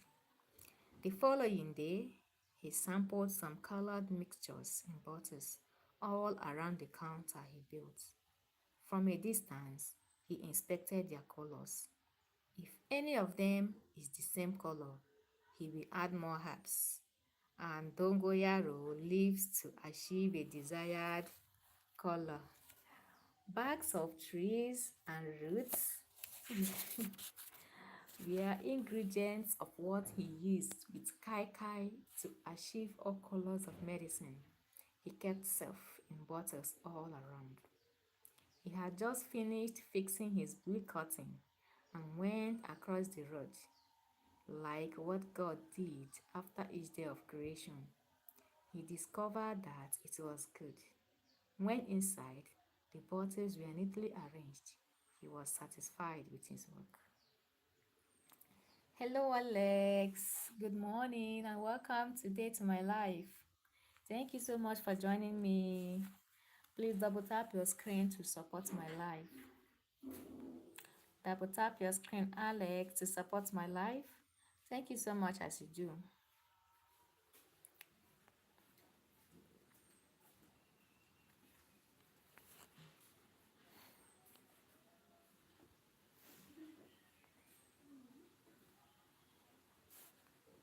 Isimili just settled down to eat his upper breakfast before he will continue to fix other things.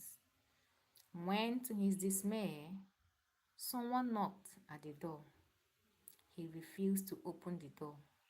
To him, it must be the tax force committee looking for bachelor's permit, or it must be one of the NAFDAC's officials on inspection. It was too early to encounter them. He stood vigilantly at the back door. He was ready to run, to sacrifice the whole investment and save his life.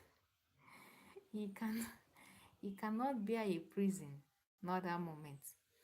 He peeped, and with a rather harsh tone, he shouted at the intruder, "Who is there?" He was safe at the backyard. "It is me. I want to see the doctor," a tiny voice replied. He peeped out and saw a woman at his doorpost. She looked old and worn out. He was relieved. You are welcome. So, what can I do for you? Dr. Isimili asked. His confidence was fast returning. I saw a signpost outside and I decided to come in. Are you Dr. Isimili? The woman asked. Yes, I am him, but if you must see the doctor, you have to pay a consultation fee of 1,000 naira. Before he could finish his statement, a new 1,000 naira note was on his table. He couldn't believe it, so fast and easy. He carefully folded the money before she would change her mind. Well, doctor, I like the name of your hospital. Isimile. A child is life, the woman told him. The doctor smiled because his plans were working. His real name was Shedrack Obiora, but he chose the name specially for the hospital. I am Mrs. Nwamaka Chinemako. I saw your signpost and wanted to know if you can help me. For over 7 years, I have been married to my husband, but we have no child. My mother-in-law and her sister threw me out of the house I built with my husband. I live in the boys' quarters now. We have been to so many hospitals, clinics, spiritual houses, churches, anywhere, but nothing came out. Nothing came out of it. But the worst part of it is that my husband has married another wife and she is pregnant now. I want to have my own child and claim back my possession. If that woman delivers, I am gone. My husband will chase me out of the compound. He threatened to do that. Please, can you help me, doctor? Mwamaka, Iruka's sister wiped her eyes. Don't cry, woman, don't cry. Look at your name, Mwamaka. A child is good, and it must be good for you. Dr. Simley kicked off his profession. Amen, amen, the woman sobbed. Wipe your tears. You came to this hospital crying. You will live with joy. Mamaka lifted her eyes and was impressed. Many women have become pregnant in my other branch where I used to stay in Bayelsa State. It was this incessant Niger Delta struggle that made me vacate the area. Maybe because people like you need me here. I am managing here until I finish constructing my ultra-modern hospital in town. So, you have reached your last bus stop. He stared at her face and discovered that his tricks were working. Oh my goodness. This guy, this guy is something else. There is one thing our people don't know. We have resources in our land, but we don't want to appreciate it because of our love for foreign things. You see these herbs, the list of them is more powerful than any of the white man's drug. But our people fail to realize that. You see, there is nothing like barren. It is because people don't know what to do. I will use you to show an example to the world. If after 1 year you came here and you did not deliver, I will lose this place and hang myself, he swore vainly. If only it will be true. If only it will be true. I inherited this act from my father until he died. He was famous in my village. All you need to do is do if to spread the good news, he told her. I will, I will. Amaka cried out helplessly. It will only cost you money. I will place you in strategic treatment and inspection for 4 months. You will see the changes yourself. Barrenness and infertility are words that don't exist in my diary. I can handle all cases, both for those who need a male child and those who want a female. I can give twins anyhow you want it. I can, he went on. Anything it will take, I am ready. If it should work, I have sisters. One of them is like me, and the other needs a male child after giving birth to 6 girls. Her husband is planning to marry another wife. I have many other women in my church. Just help me and you will see. Wamaka promised. You will be required to pay the sum of 300,000, but you will pay it intervals by intervals. Once there is progress. Before Wamaka left, he gave her some bottles to drink and see how her body will be. Then, whenever she brings part of the money, they will commence treatment. That night, Mamaka took the drugs and slept soundly. It was simply a mixture of sleeping medicine. For the first time in many years, she slept like a baby. Dr. Isimili could not believe that it had started. The next morning, Mamaka was with a cash of 100,000 naira. Dr. Isimili went inside and counted the money. It was complete. He could not believe that he is 100,000 naira richer. The next day, the treatment commenced. He injected Mamaka with a drug and placed her on a drip. After the exercise, he gave her a lot of herbs and roots to drink and chew. Mamaka took no time to narrate her story to the eldest sister, but she discouraged her and dismissed the idea. She too was tired of visiting native and spiritual doctors. So when some changes began to manifest in Wamaka, that her eyes opened.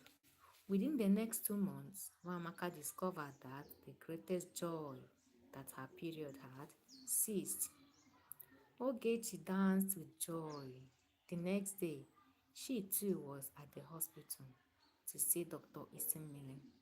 When Iruka heard the good news, she couldn't wait to see the doctor. She was ready to do anything for a male child. The way barren women trooped from all corners to see Dr. Isimili terrified him. Even the exorbitant fare he charges does not scare any of them. Within the next 3 months, Dr. Isimili bought a new brand V-Boots. V-Boots car tinted black in color. The next week, he lowered down the signpost and erected another one. The new one read, Dr. Isimili Trado Medical Hospital in Wago, the home of herbal and traditional medicine for cases like infertility, barrenness, and choice of babies. They were the only things he chose to specialize, and they were the ones that yield money. He had dropped the other ones.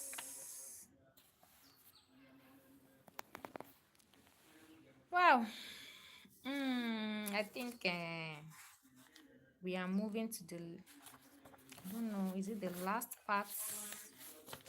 Should be the last part, the last chapter of the story. I think so. Okay.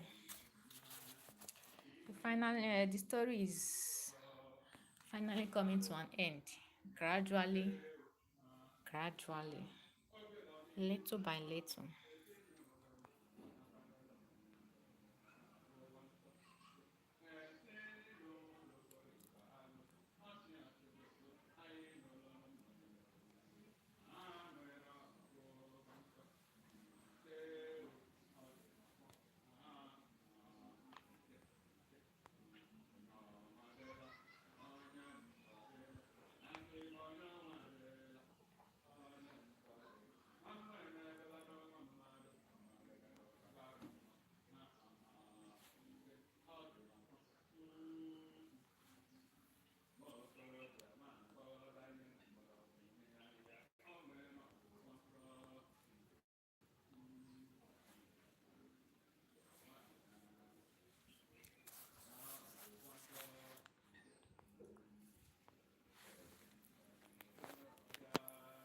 Okay.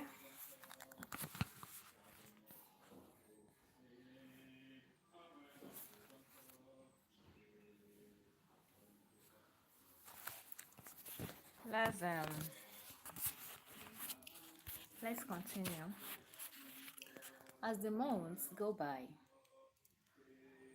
it became obvious that Mwamaka, Iruka's elder sister, was pregnant. For 3 consecutive months, she had failed to see her period. Her husband was surprised at the sudden development. All the signs and symptoms associated with pregnancy were all evident in her body. Pimples and rashes were all over her face. This Amaka discovered with the greatest joy of her life. She watched her legs swell up and her breasts mold together. She watched her colors turn pale and was grateful to Dr. Isimele. At last, there was no way she could cover the pregnancy, for no one can actually hide pregnancy. She noticed this with joy in her heart. At last, God has answered her prayers. At last, she has proved herself a woman. After over nine, after over 7 years of barrenness, she sang with joy and gladness wherever you see her. The more songs she sang, the more money that flew into Dr. Isemile's bank account. It's like Amaka is pregnant, so you lied to me. All this while you married me, you had continued to make love to her. Now she is pregnant. Elizabeth told her husband with all jealousy.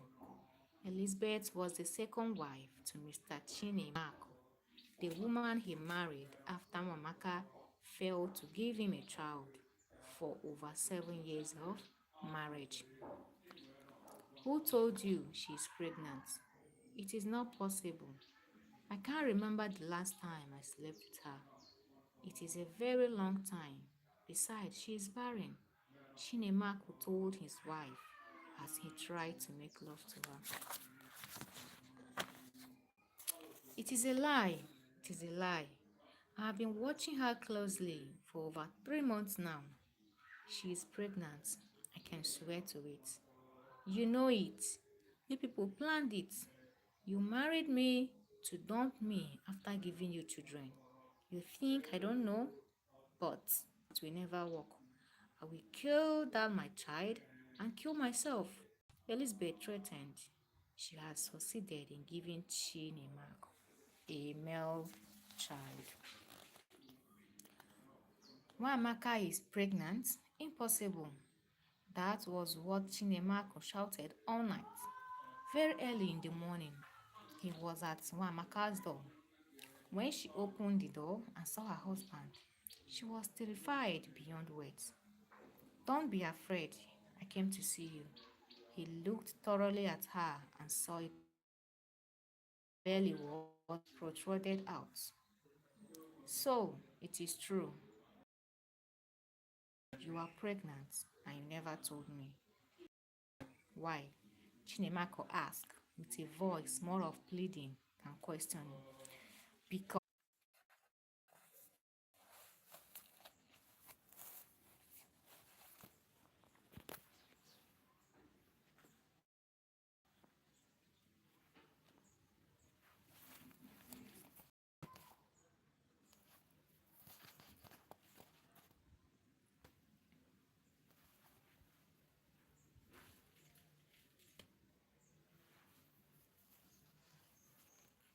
Dr. Isimili pondered on that for a very long time, but he finally dismissed the thoughts that will only spoil his business.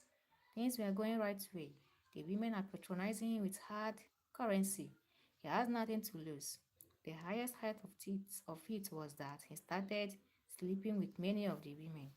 They will always give in willing right there in his office simply because they needed a child, because they want to prove a point to the society that is cruel and harsh on them. He makes love to them shamelessly and ignorantly too. Who cares after all? They came on their own.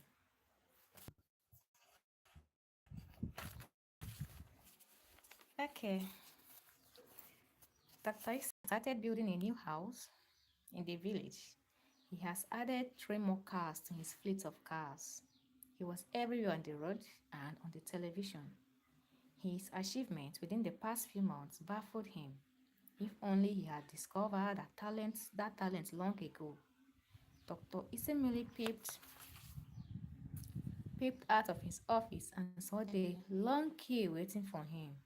It was not possible for him to attend to the whole of them, but he walked back to his office to attend to the people already seated. He greeted Ogechi and Iruka warmly. He teased her and her pregnancy, something funny like a ball.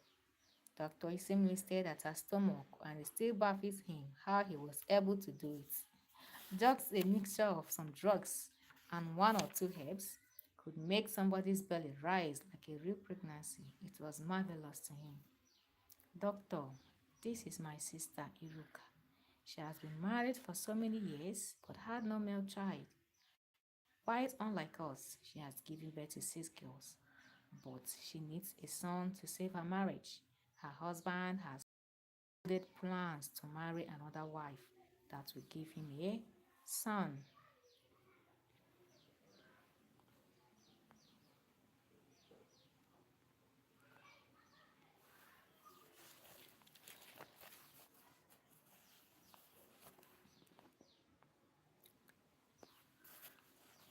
I think your sister has told me about her case. I am familiar with it. I will place her on routine treatment until I get the right child. It is nothing to me. You are welcome, my sister. Whenever you are ready, we shall start. I am ready, doctor. Even now, I am ready. Iruka told him with an alacrity. The doctor had smiled. It is already late today. Tomorrow we shall start. Tomorrow I will also give you your bill. So, how is your child doing? He turned to Ogechi. He's doing fine. I he's doing fine. I brought this for you, a check of 200,000 naira. My husband said I should give it to you. He's very happy. Ogechi handed him the check. Oh, that is very kind of him. Greet him for me. Don't worry, soon he will be all smiles. Who knows if it will be twins? The doctor teased her. They all laughed. Actually, he said that he will take me for an ultrascan next week. He, no, that is not necessary. Like I advise all my patients, don't go for any scanning or ultrascan because the fetus would not be seen as a result of the drugs you are giving. They house the child and continue that way till delivery. Tell him to have no fears, he assured her. It's all right, doctor. Thank you for everything. You are a messiah. We will be on our way. She will come tomorrow, as you said. Once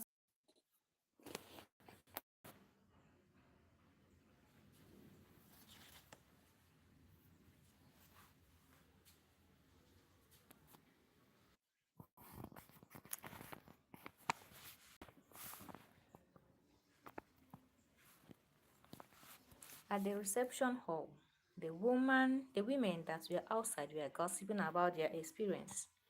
Those who believe have grown large could not hold their mouths, and that encouraged other women that were waiting. This man is really a godsend. Who could believe that I can still conceive after 13 years of barrenness? Who? One of the women told the other women.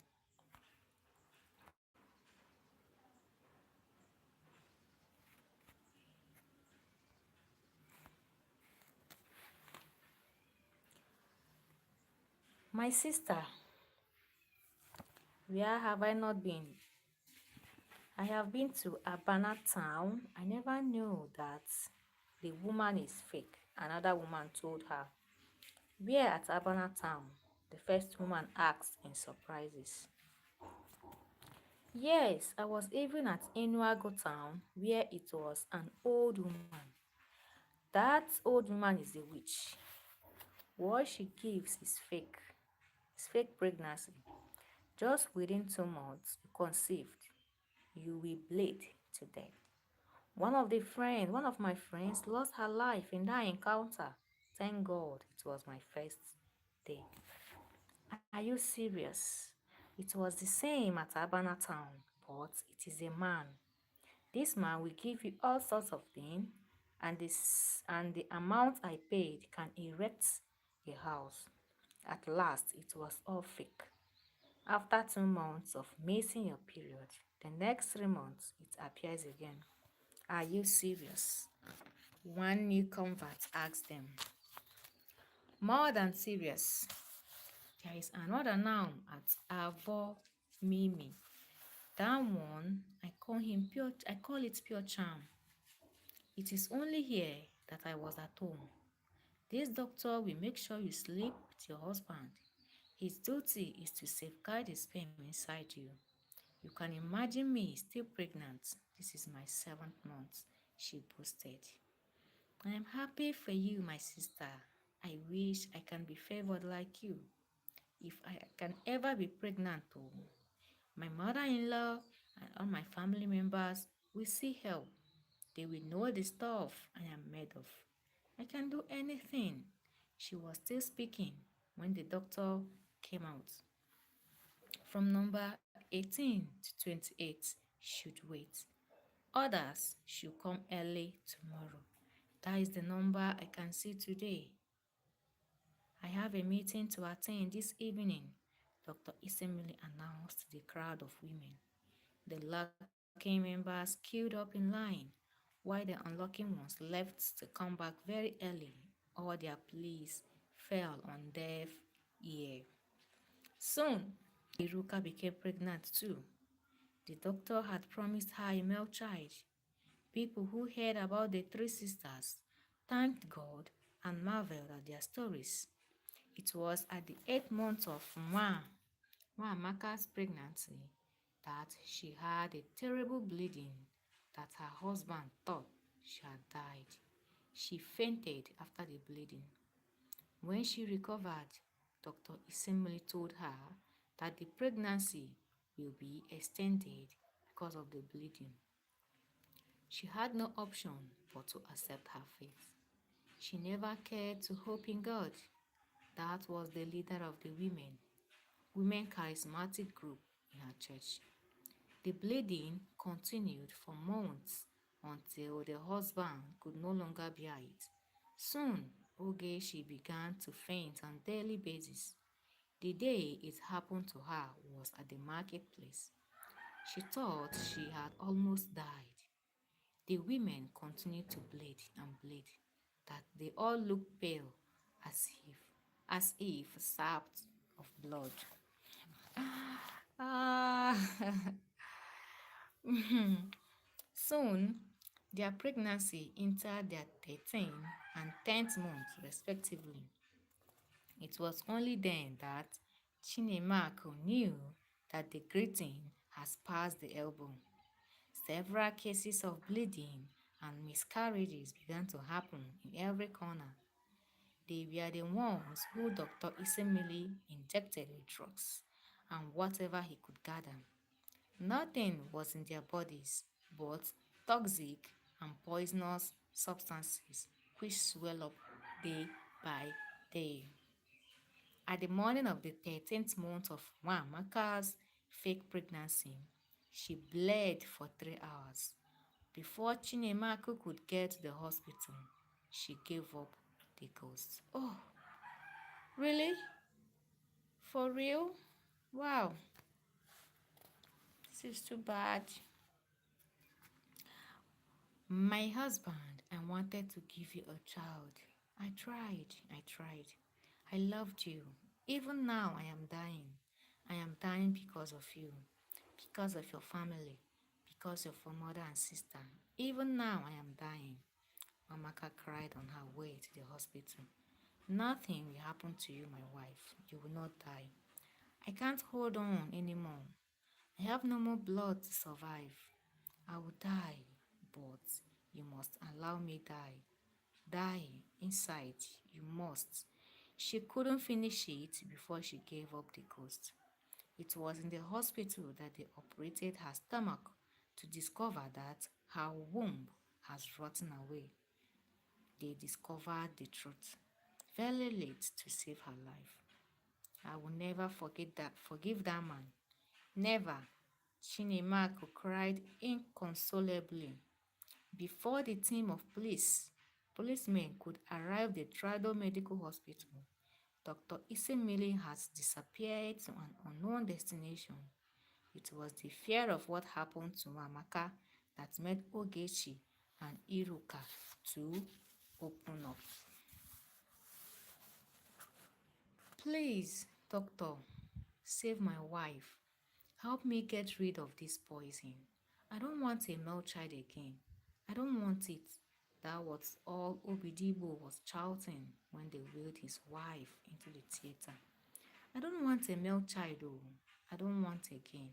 Doctor, please, he cried and cried.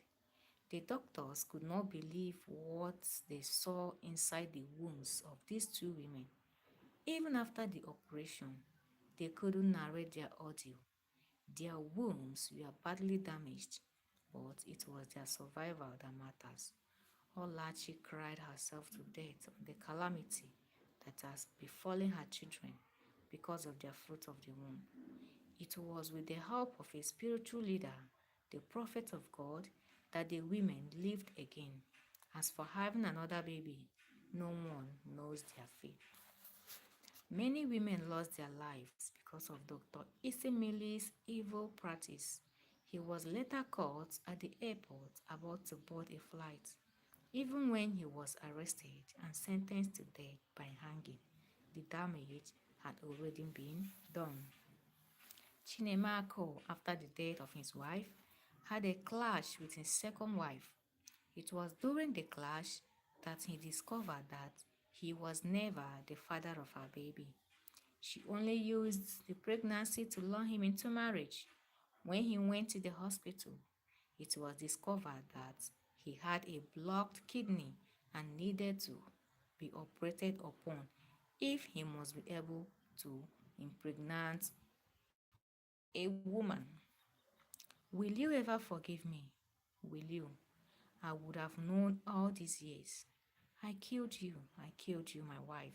He cried over the grave of Mamaka. He never forgave himself for his ignorance. That ignorance cost him the life of a woman he will never have her type again.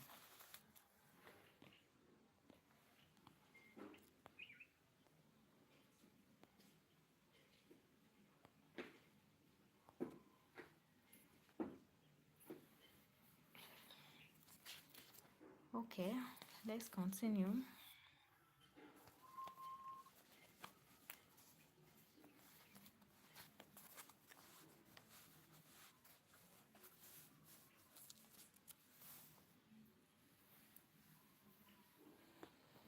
Hello, everyone joining me. You are welcome to my life.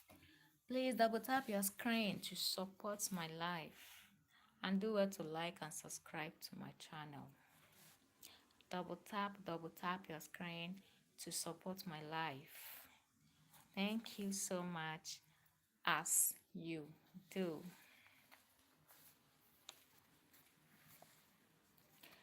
Okay, we are almost rounding up.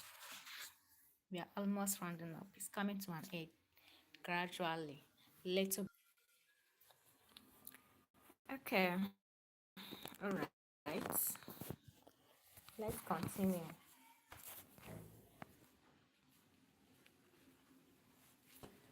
When Pastor Doshaya was transferred to the remote village in the east, he was very happy. At least that will offer him an opportunity to be alone and have more time for himself. The city and its up and downs could make a man die an untimely death. Had it not been for the grace of God that abounds for them. Pastor Lushaya could not wait to travel to Ameke town, his new place of pastoral assignment. Throughout the journey, his thoughts was filled with what life has in stock for him. He wondered the type of people he was about to meet. He pondered on their behaviors. Will they be friendly or cold to the Christian religion? As the car drove on, his eyes were well fed with the vegetative nature of the village. The landscape and the scenic background was a pleasure to behold. Pastor Josiah closed his Bible to fix his gaze more on the things before him. He was aware of the grand reception that was waiting for him. It was a feast and celebration that greeted his presence as his feet inside the very foundation of victory of His Majesty Cathedral. He saw the faces of his congregation. It was warm, friendly, and inviting. The ovation that greeted his presence made him the proudest man on earth. Pastor Josiah, when he mounted the pulpit and uttered the word into the loudspeaker, the nation that greeted his presence could not allow him talk for minutes. He was smiling, a very young, energetic, handsome man that chose to cultivate in the Lord's vineyard. From the way his skin rumpled and folded with each other at the back of his head, it showed that he was really feeding fat in the Lord's vineyard by the time he addressed the congregation. Their lives were never to be the same.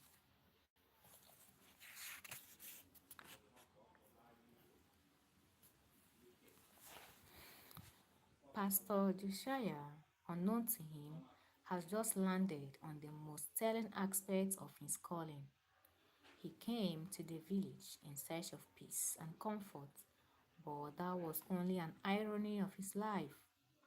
It was in that village that he almost exhausted his youthful strength, but the joy of the Lord was only his strength.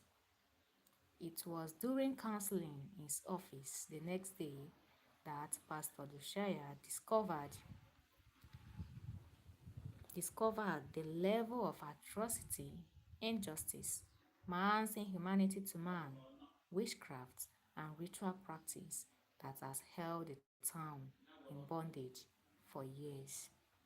Pastor, I have been married to my wife for 7 years, but each time she is pregnant, she will always have a terrible bleeding, and the child goes away. We have been everywhere, but could not have a solution to her problem. I am worried, Pastor. You must help me. A man complained with his wife. Both were in tears. This is the end of the road for all her problems, Pastor Joshua assured them. Pastor, I have been married for 6 years. I always conceive, but my child will always die at the 8th month of birth. I have buried over 6 children, Pastor. 6. I have been everywhere. Now I am pregnant again. I don't want to lose this child. Pastor, please, a woman cried. Take it by faith that the child will stay. God has decreed it. Pastor, see what they did to me. This village is evil.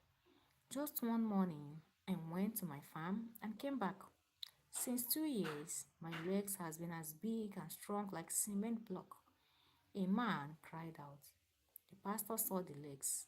It was rotten inside. Pastor, my son came back from abroad and ended up like this. See, he is now mad. My only son. He was normal when he came back. After a terrible road accident, I saw him like this. For over 6 months, he has not said a word. Help me, Pastor. That was the type of cases that filled the pastor's ears. There were piles and piles of them, terrible and pathetic stories of the darkness of man's heart. I think this town is evil. It is filled with evil men, but evil and darkness can never stay together. I am giving the people whose hands are in these messes to own up before 3 days or face the wrath of the Most High. Righteousness exalts a nation, but sin is a reproach. After 3 days, hear me, evildoers. I will shake the very foundations of this town, and will shake you. The pastor preached on the pulpit. In 3 days, we shall all march round this church with prayers and songs. Women, men, young and old will march, so that the houses of the evil men will have no place again among us. 3 days passed, and no one came to repent. Pastor Joshua knew that it was all war. He fasted and prayed. He was confident that through him, God will liberate many souls in the village. My brethren, you have all suffered. Your hearts have endured so much. But today, hear the word of testimony that all your problems are over. Today, now, not tomorrow. I don't know who you are, but the Lord, that if the people that are called by my name shall humble themselves and pray to me, I shall hear their prayers, I shall bless their land, I shall heal all their sicknesses, I will save them from the lions about to devour them. Pastor Joshua went on. The people knelt in supplication. In Jeremiah 29, verses 11 to 14, the Lord said, "For I know the plans I have for you, plans for welfare and not for evil, to give you a future and hope. Then you will call upon me and come and pray to me, and I will hear you. You will seek me with all your heart. I will be found by you, says the Lord, and I will restore your fortunes and gather you from all the nations and all the places where I have driven you, says the Lord. I will bring you back to the place from which I sent you in exile. Thus promised the Lord of hosts." The people prayed in their hearts. In Isaiah 43, verses 18 to 21, the Lord said, "Remember not the former things, now consider the things of the old. Behold, I am doing a new thing. Now it springs forth. Do you perceive it?" Pastor Joshua cried out. The crowd yelled, "For no weapon formed against you shall prosper. Touch not my anointed, and do my prophet no harm. For the barren women, the Lord said, there will be no barren women among us, that you shall deliver like the Hebrew women. May these words be for you a miracle and a testimony." The crowd cried in tears of long years of agony. The barren women opened the arms of children. Take it, take it by faith. Now we shall march round the village. It is time the devil will enter the dungeon of death. It is time for your freedom. The more you pray and think, the more miracles and breakthroughs will come your way. Off we go. The battle is not of man, but for the Lord. Pastor Joshua led the whole church around the town in a cleansing operation. Udemba, Chief Odife's father, was in his shrine when the team of crusaders passed. Within some minutes, he shouted his eyes and fell down. Before his wife could reach him, he was already paralyzed. "My legs, my legs, my legs." He groaned for days on the bed.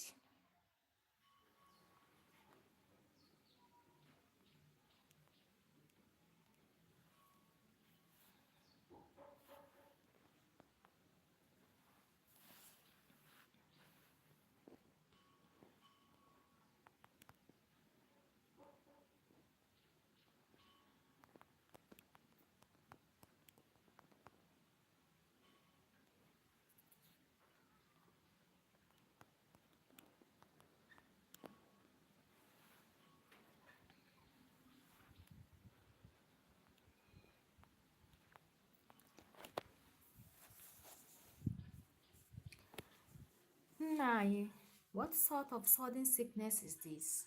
What will I call this? Odikacho was restless. My enemy, oh, my heart, my head, my belly, everywhere is on fire. He cried in endless pains. Nay, I will call the new pastor to come and pray. No, don't ever try it. That man is evil. Don't, he pleaded. He is a man of God. He has changed.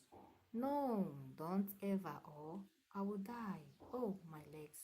It was when the sickness became unbearable that Odikacho invited Pastor Joshua.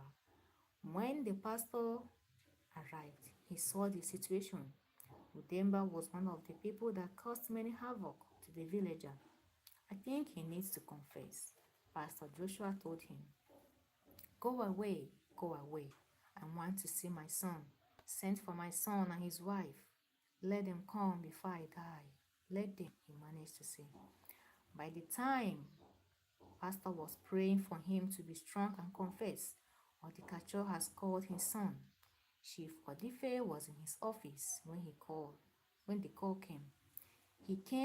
He saw it as a trick to lure him home again and disgrace him. Angela had a different view. She felt something serious about the call and decided that they travel. They cannot run away from home forever.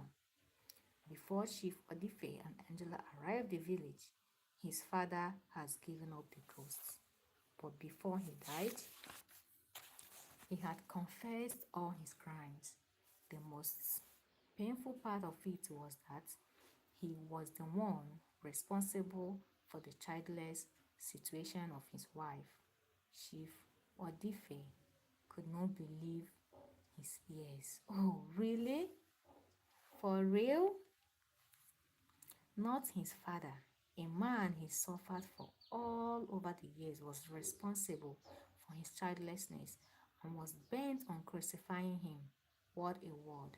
Angela fainted when she heard the story.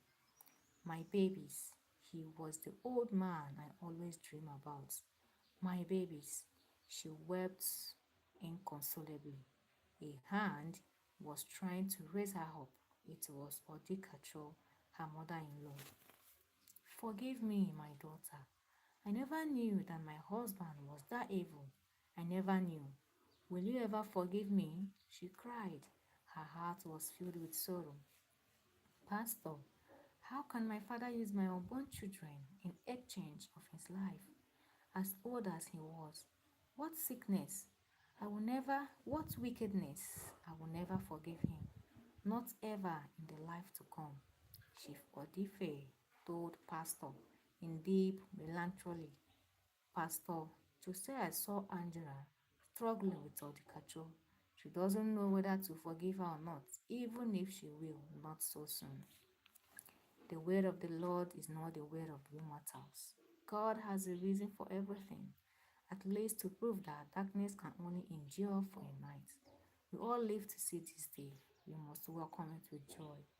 All of us must open our hearts. All of you must open your hearts and forgive each other.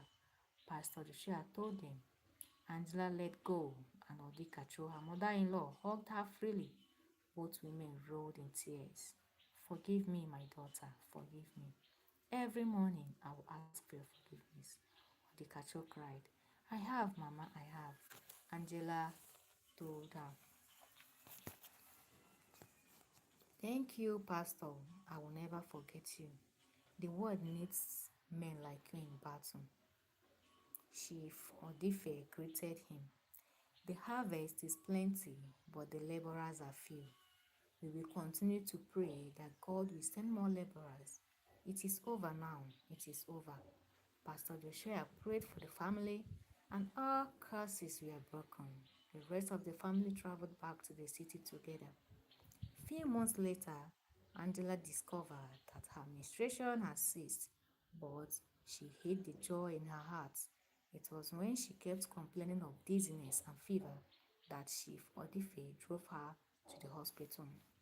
Congratulations, Chief. Your wife is pregnant. The test showed positive. The doctor told the couple. Chief Odife heard nothing again but silence. Silence. Nothing again existed. The whole room spilled around him. When he recovered from the shock, he saw his wife crying. No tears, my wife, okay? No tears. You have cried so much in the past. No tears. I told you, I told you that a day shall come, an hour shall come when your womb will be opened. I told you. You did, okay? You did. She spoke like a 3-year-old baby. Doctor, your mouth has given me the sweetness news. From now on, she is my husband. I am his wife. I am his wife. Chief Odife was very happy. Their joy was above the cloud. Like newly wedded couples, they played all round till they left the office. Everybody who heard the news glorified God. There is nothing God cannot do. If only we will wait upon Him and pray for His urgent intervention. The day of her labor came, and Angela was ready to enter the theater. As they wheeled her to the door, Chief Odife held her hand. I am here. I will wait for you. I am here, waiting for you. He encouraged her. It is not easy in there. I have not done it before. Give me hope, Angela pleaded. You have all the hope you need. You have me, the baby, my love. You have everything. Just think of us, you and I. The first day I told you I love you. I will wait. I'll wait. Slowly, their hands disentangled and the theater door closed. Chief Odife paced up and down, praying with every step. The theater door opened and the doctor came out. Doctor, how is my wife? He asked with all his might. She's okay, but your wife needs you inside. She refused to push without you by her side. With the speed of a white deer, Chief Odife rushed into the theater. He held his wife and comforted her. The next moment, the cry of babies were heard. It was a set of twins. Wow! It was a set of twins. This is beautiful. Ooh, I love this. This is beautiful, guys. Wow. A bouncing baby boy and a bouncing baby girl. What a gift from God to crown their 9 years without a child. Wow!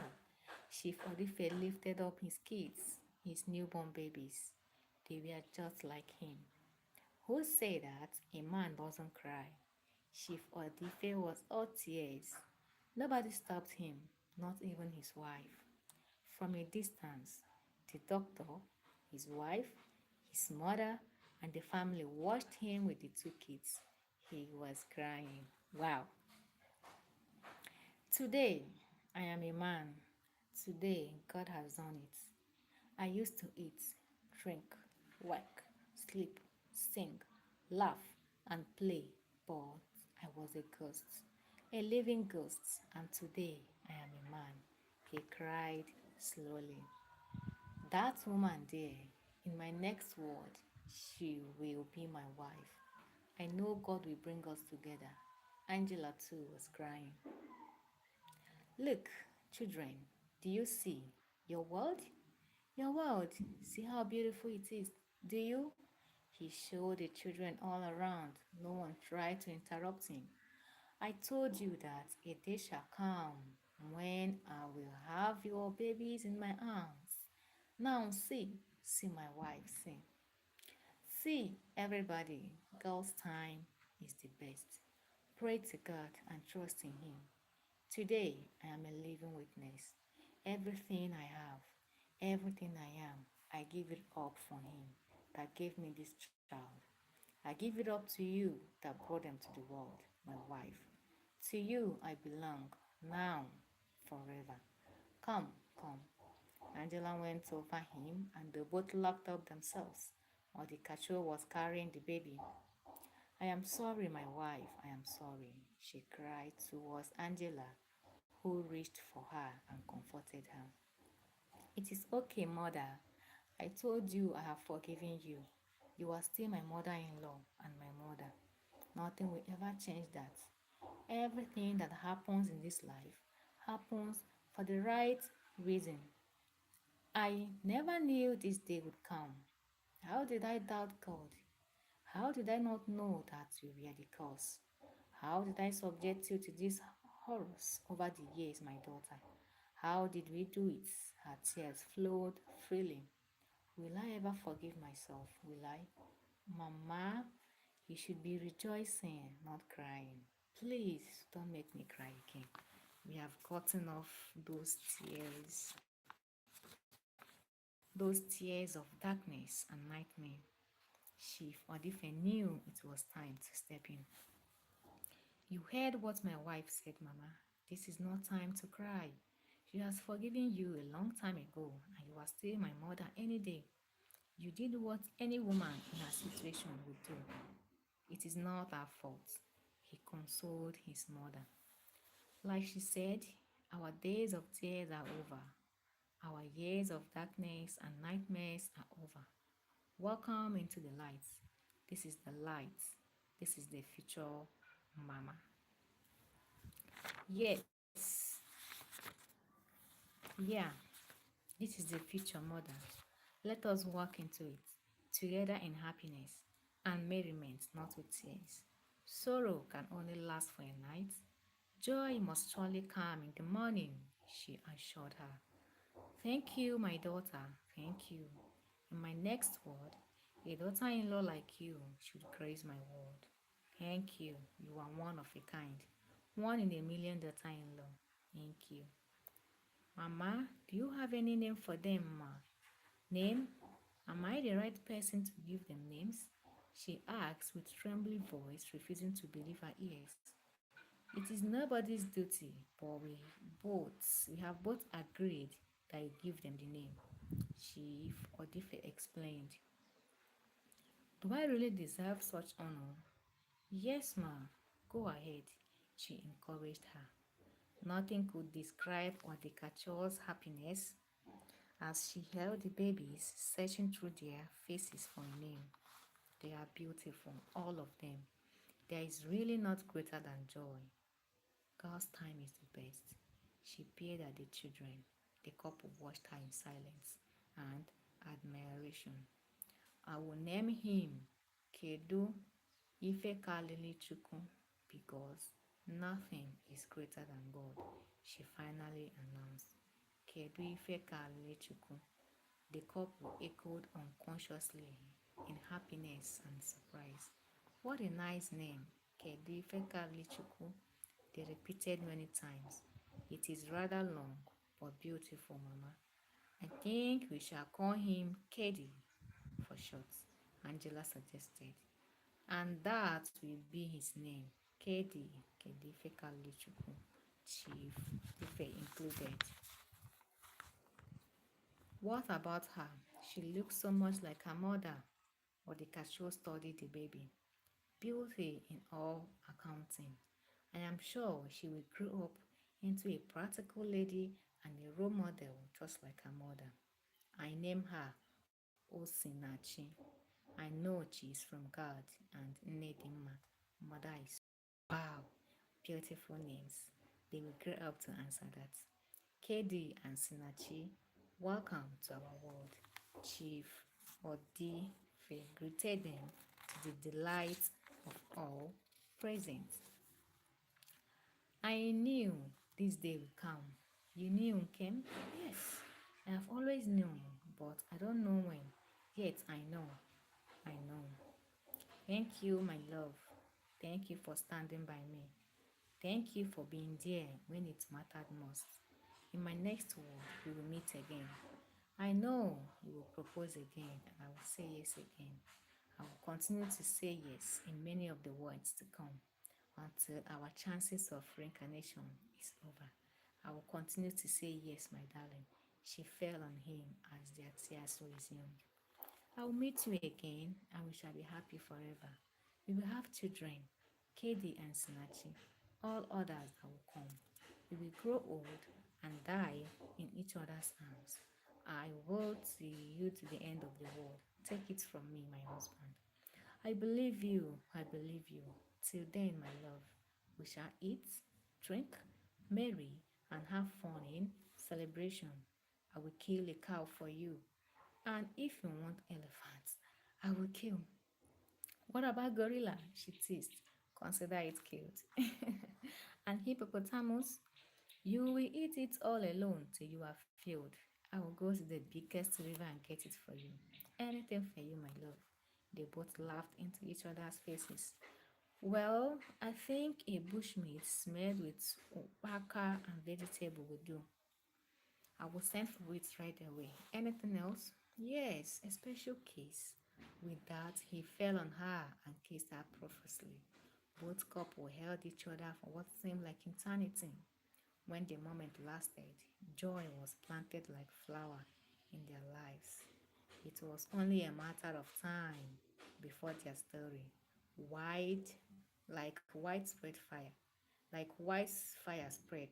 Many who heard it initially thought that it was one of the religious propagandas very much alive in society now. They came to see for themselves, but it was real. There were many women who shed tears of bubbling in health and vitality. The barren among them could not hide their tears. Some carried the babies and let them rub their womb. Angela understood and allowed them. She was not afraid of any evil befalling the innocent children because she knew that heaven has finally smiled on her and that God has taken control. She allowed them because where they are, she had been there. She had seen and felt the bitter pangs of barrenness, and it was such an excruciating and so torturing experience.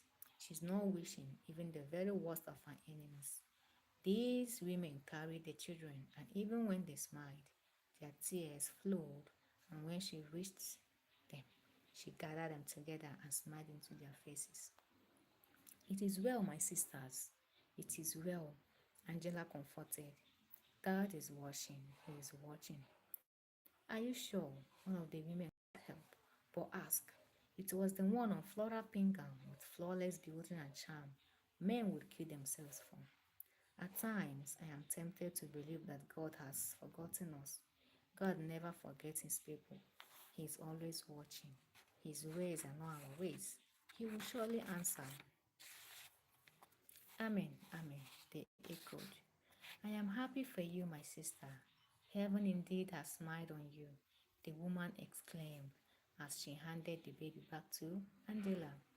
Yes, my sister, and it will surely smile on us all. Amen, a deep baritone echoed. Even the women were startled at first. There was no man in the room at the moment, and so for moments they were lost, wondering where the voice had descended from. A joyous amen to your prayers, my sisters. And that was when she saw him.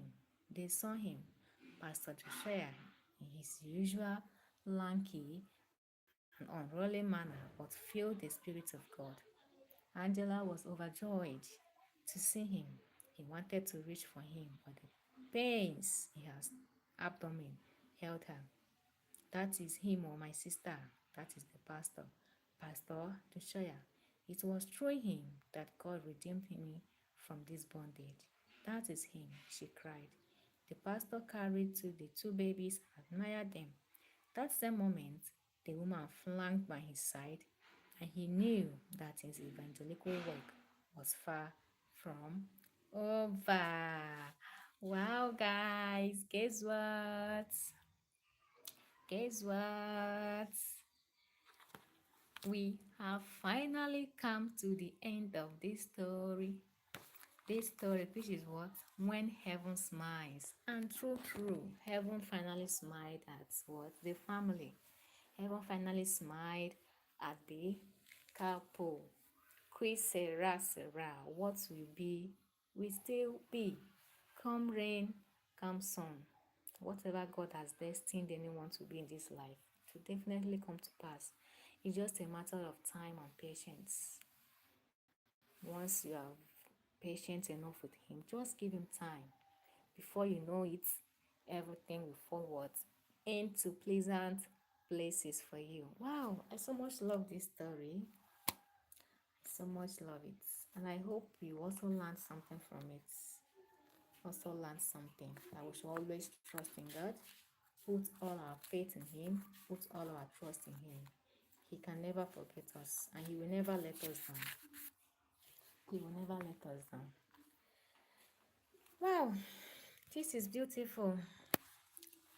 I love this. So, I think during most of our life, we do normally succeed in concluding like how many stories so far. And this one, we just concluded it today. So,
guys, I am back. Sorry for the um. I went to attend to something.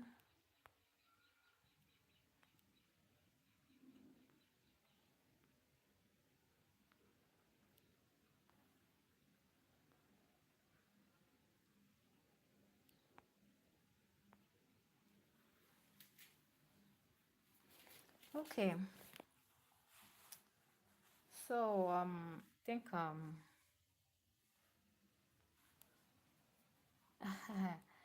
from the poll I created, I said how should the main character be? From our life yesterday, I think a majority of the votes voted for um romantic stories, romance-filled stories. So today I'm asking that how should the main character be? Is he bold and confident, sweet and shy, secretive and mysterious, funny and what? Chaotic. And Everyone is voting. Everyone is voting, and from this vote here, no one won. No one won. I got 25% of all of them. There's a total of 4 votes. So I got 25% for each of the four, making 100. So no one won. So in my next upload, I am going to mix it up. I am going to mix everything up. It will be a mixture of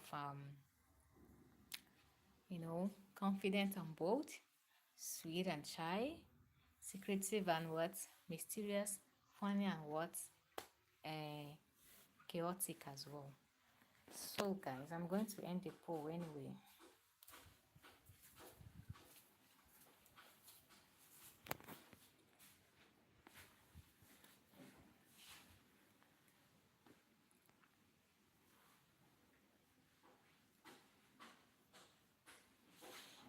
Okay, if you can see the result there, we have a total of four votes, and the votes, they all still count because everything was just equal. Everything was equal. So I think I have to combine everything in my next upload. So thank you so much, guys, for those of you that joined me today's live. Thank you so much. I appreciate. Thanks for your time. Thanks for your patience. And thanks for your support as well. I really appreciate that.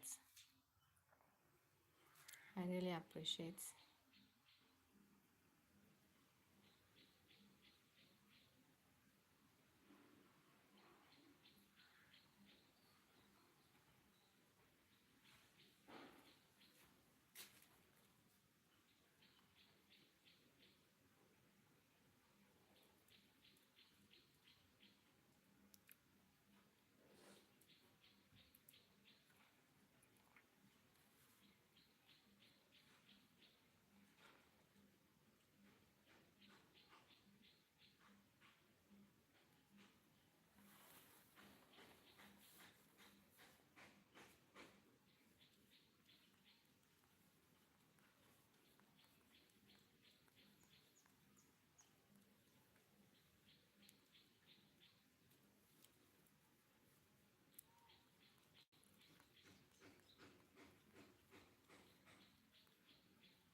Oh, thank you so much. I appreciate.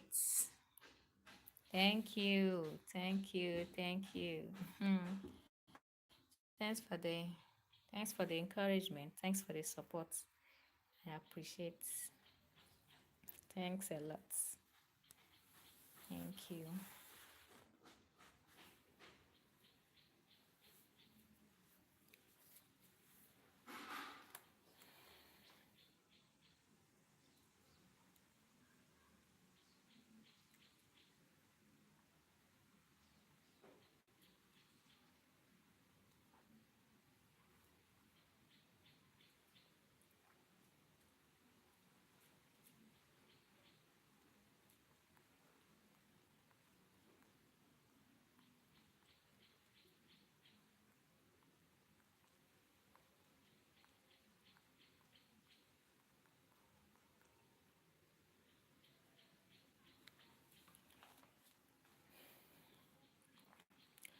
Okay, all right. So thank you guys. I appreciate your time today.